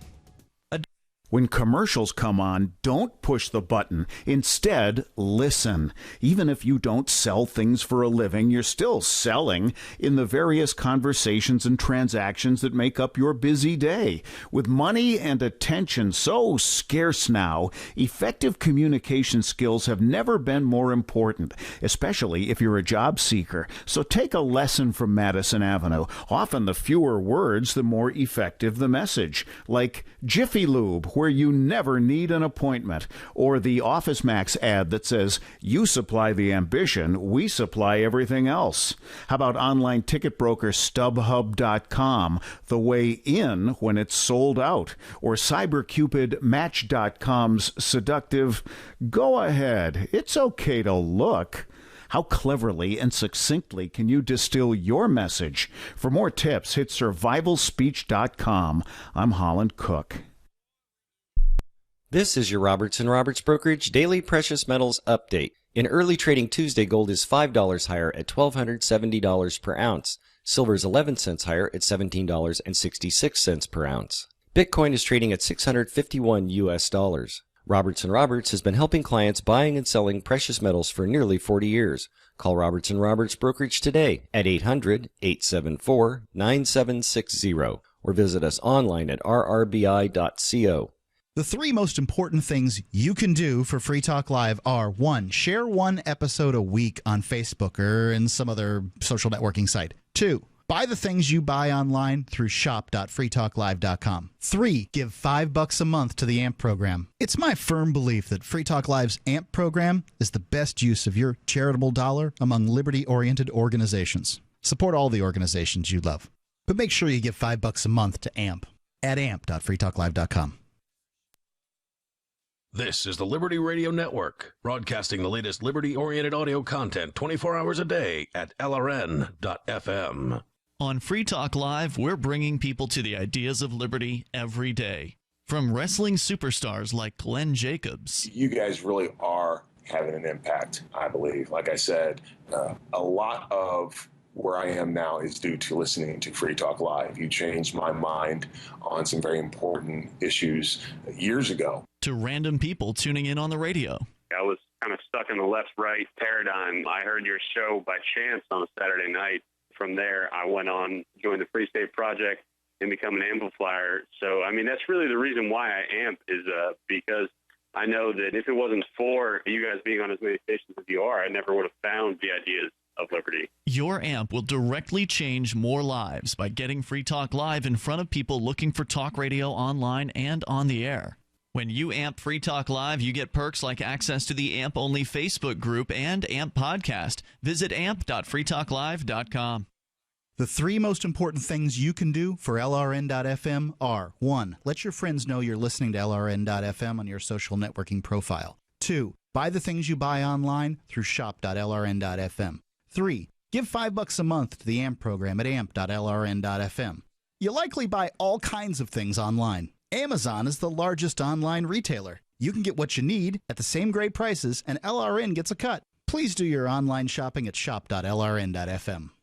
This is your Roberts & Roberts Brokerage Daily Precious Metals Update. In early trading Tuesday, gold is $5 higher at $1,270 per ounce. Silver is 11 cents higher at $17.66 per ounce. Bitcoin is trading at $651 US. Roberts & Roberts has been helping clients buying and selling precious metals for nearly 40 years. Call Roberts & Roberts Brokerage today at 800-874-9760 or visit us online at rrbi.co. If you enjoy LRN.FM, please contribute to your favorite shows via their websites and become an amplifier at amp.lrn.fm. That's amp.lrn.fm. The Liberty Radio Network at LRN.FM presents the latest episode of The Voluntary Life. Download it and listen to more at thevoluntarylife.com. You're listening to The Voluntary Life, where you can hear ideas for finding freedom in an unfree world. Visit thevoluntarylife.com to connect with the show and hear all past episodes. Here's your host, Jake. Hi, it's Jake here. Welcome to The Voluntary Life. This week's episode is about financial independence. I'd like to talk about an idea that's quite popular within the world of financial independence blogging and discussions about financial independence, and that is the idea of DIY and self-sufficiency and the role of fixing things yourself, doing up your own home, fixing your own car, that kind of thing. The role of those activities in your journey towards financial independence. How important is it for you to do all of these things if you are interested in financial independence? I think there are some misconceptions about this subject, and so that's what I'd like to share with you today. So first of all, who are the people who advocate DIY and a kind of self-sufficiency as part of a journey towards financial independence? This is written about by people who follow the path of extreme saving to financial independence. I've spoken on the podcast before about the different routes to financial independence: extreme saving, unjobbing, entrepreneurship, and lifestyle businesses. And if you're interested in that, that's what my book Job Free is all about, explaining these different routes and different choices that you have for achieving financial independence. And the people who talk about DIY a lot tend to be within the extreme saving community. A lot of people who do follow this route to financial independence, they follow the extreme saving route, they tend to be engineers, and they have a kind of engineering mindset. So people working towards financial independence this way tend to get well-paid jobs, technical jobs because they're engineers, and they earn a relatively good income from that job. But then what they do is they really focus on saving. They save at least over 50%, often more than 75% of their income. And in order to make those savings, they live a particular kind of lifestyle. And I've spoken about this many times in the past on the podcast, and I've interviewed people who follow this route. They do lots of things to live frugally. One of the things that they do is they do a lot of DIY. They fix a lot of things themselves. They fix their own car up. They do their own repairs and renovation and upgrades on their own house. They do plumbing and stuff like that. They fix their own roofs, fix their bike, all this kind of stuff. And what I've noticed about the people who do that is that this really tends to suit them because they are technical people. They come from an engineering background. And I mean, I've been around engineers my whole life, and I have quite a technical outlook myself. So I do understand this. They enjoy tinkering with things. Engineers love to learn how things work and fix them. So it actually really suits them to do a lot of this stuff themselves, to do their own DIY work around the house and do their own repairs, because it really suits their own preferences and their own tastes and their own interests. But a lot of people who do follow this particular lifestyle and this approach towards financial independence adopt a kind of philosophy of life around self-sufficiency and around doing these things themselves. Not everyone, but certainly you'll find this if you're at all involved in the financial independence world. You'll notice this idea and this sort of philosophy about self-sufficiency. What I've noticed is that people who do a lot of DIY themselves and fix things themselves and try to be self-sufficient in some of these areas, they tend to look on people who don't do these things themselves as missing a really clear opportunity to make great savings. And some people even have a certain disdain for sort of the normal people who pay service providers to come and do renovations on their home or fix their car or do stuff that they could have learned themselves. They could have learned how to do a lot of these things for themselves and thereby save the money. And the philosophy that goes with this is that to be a well-rounded person means having skills in a lot of these kind of areas, learning how to fix things for yourself and do a lot of stuff for yourself. And alongside that is a sort of critique of consumer culture, that part of the problem is that people are so specialized these days that, you know, they have to pay others to do a whole load of stuff that they could really do themselves if they just learned. I certainly have some sympathy for the approach that is outlined in that kind of view of life, but I think there are some misconceptions in it too. There's a grain of truth in it, and there's also some misconceptions. So I'm going to provide an alternative perspective on the whole idea of self-sufficiency and DIY as part of a journey towards financial independence. Here's one part of this whole philosophy that I really do agree with. I think it's really beneficial to spend as much of your time as you can learning stuff as opposed to just entertaining yourself. There's that ratio in all of our lives between the amount of time we spend educating ourselves and the amount of time we spend just passively and being entertained, watching TV or whatever it is. And I can really get behind the idea that, you know, it's a valuable and positive use of your time to learn skills. And I understand that the people who have this self-sufficiency DIY mentality, you know, they learn valuable skills for themselves. They learn how to fix things and do things on their house or whatever, fix their roof, and that means that they're not having to pay an external contractor and they can do these things themselves. And I think that's great. I really appreciate spending time on learning things too myself.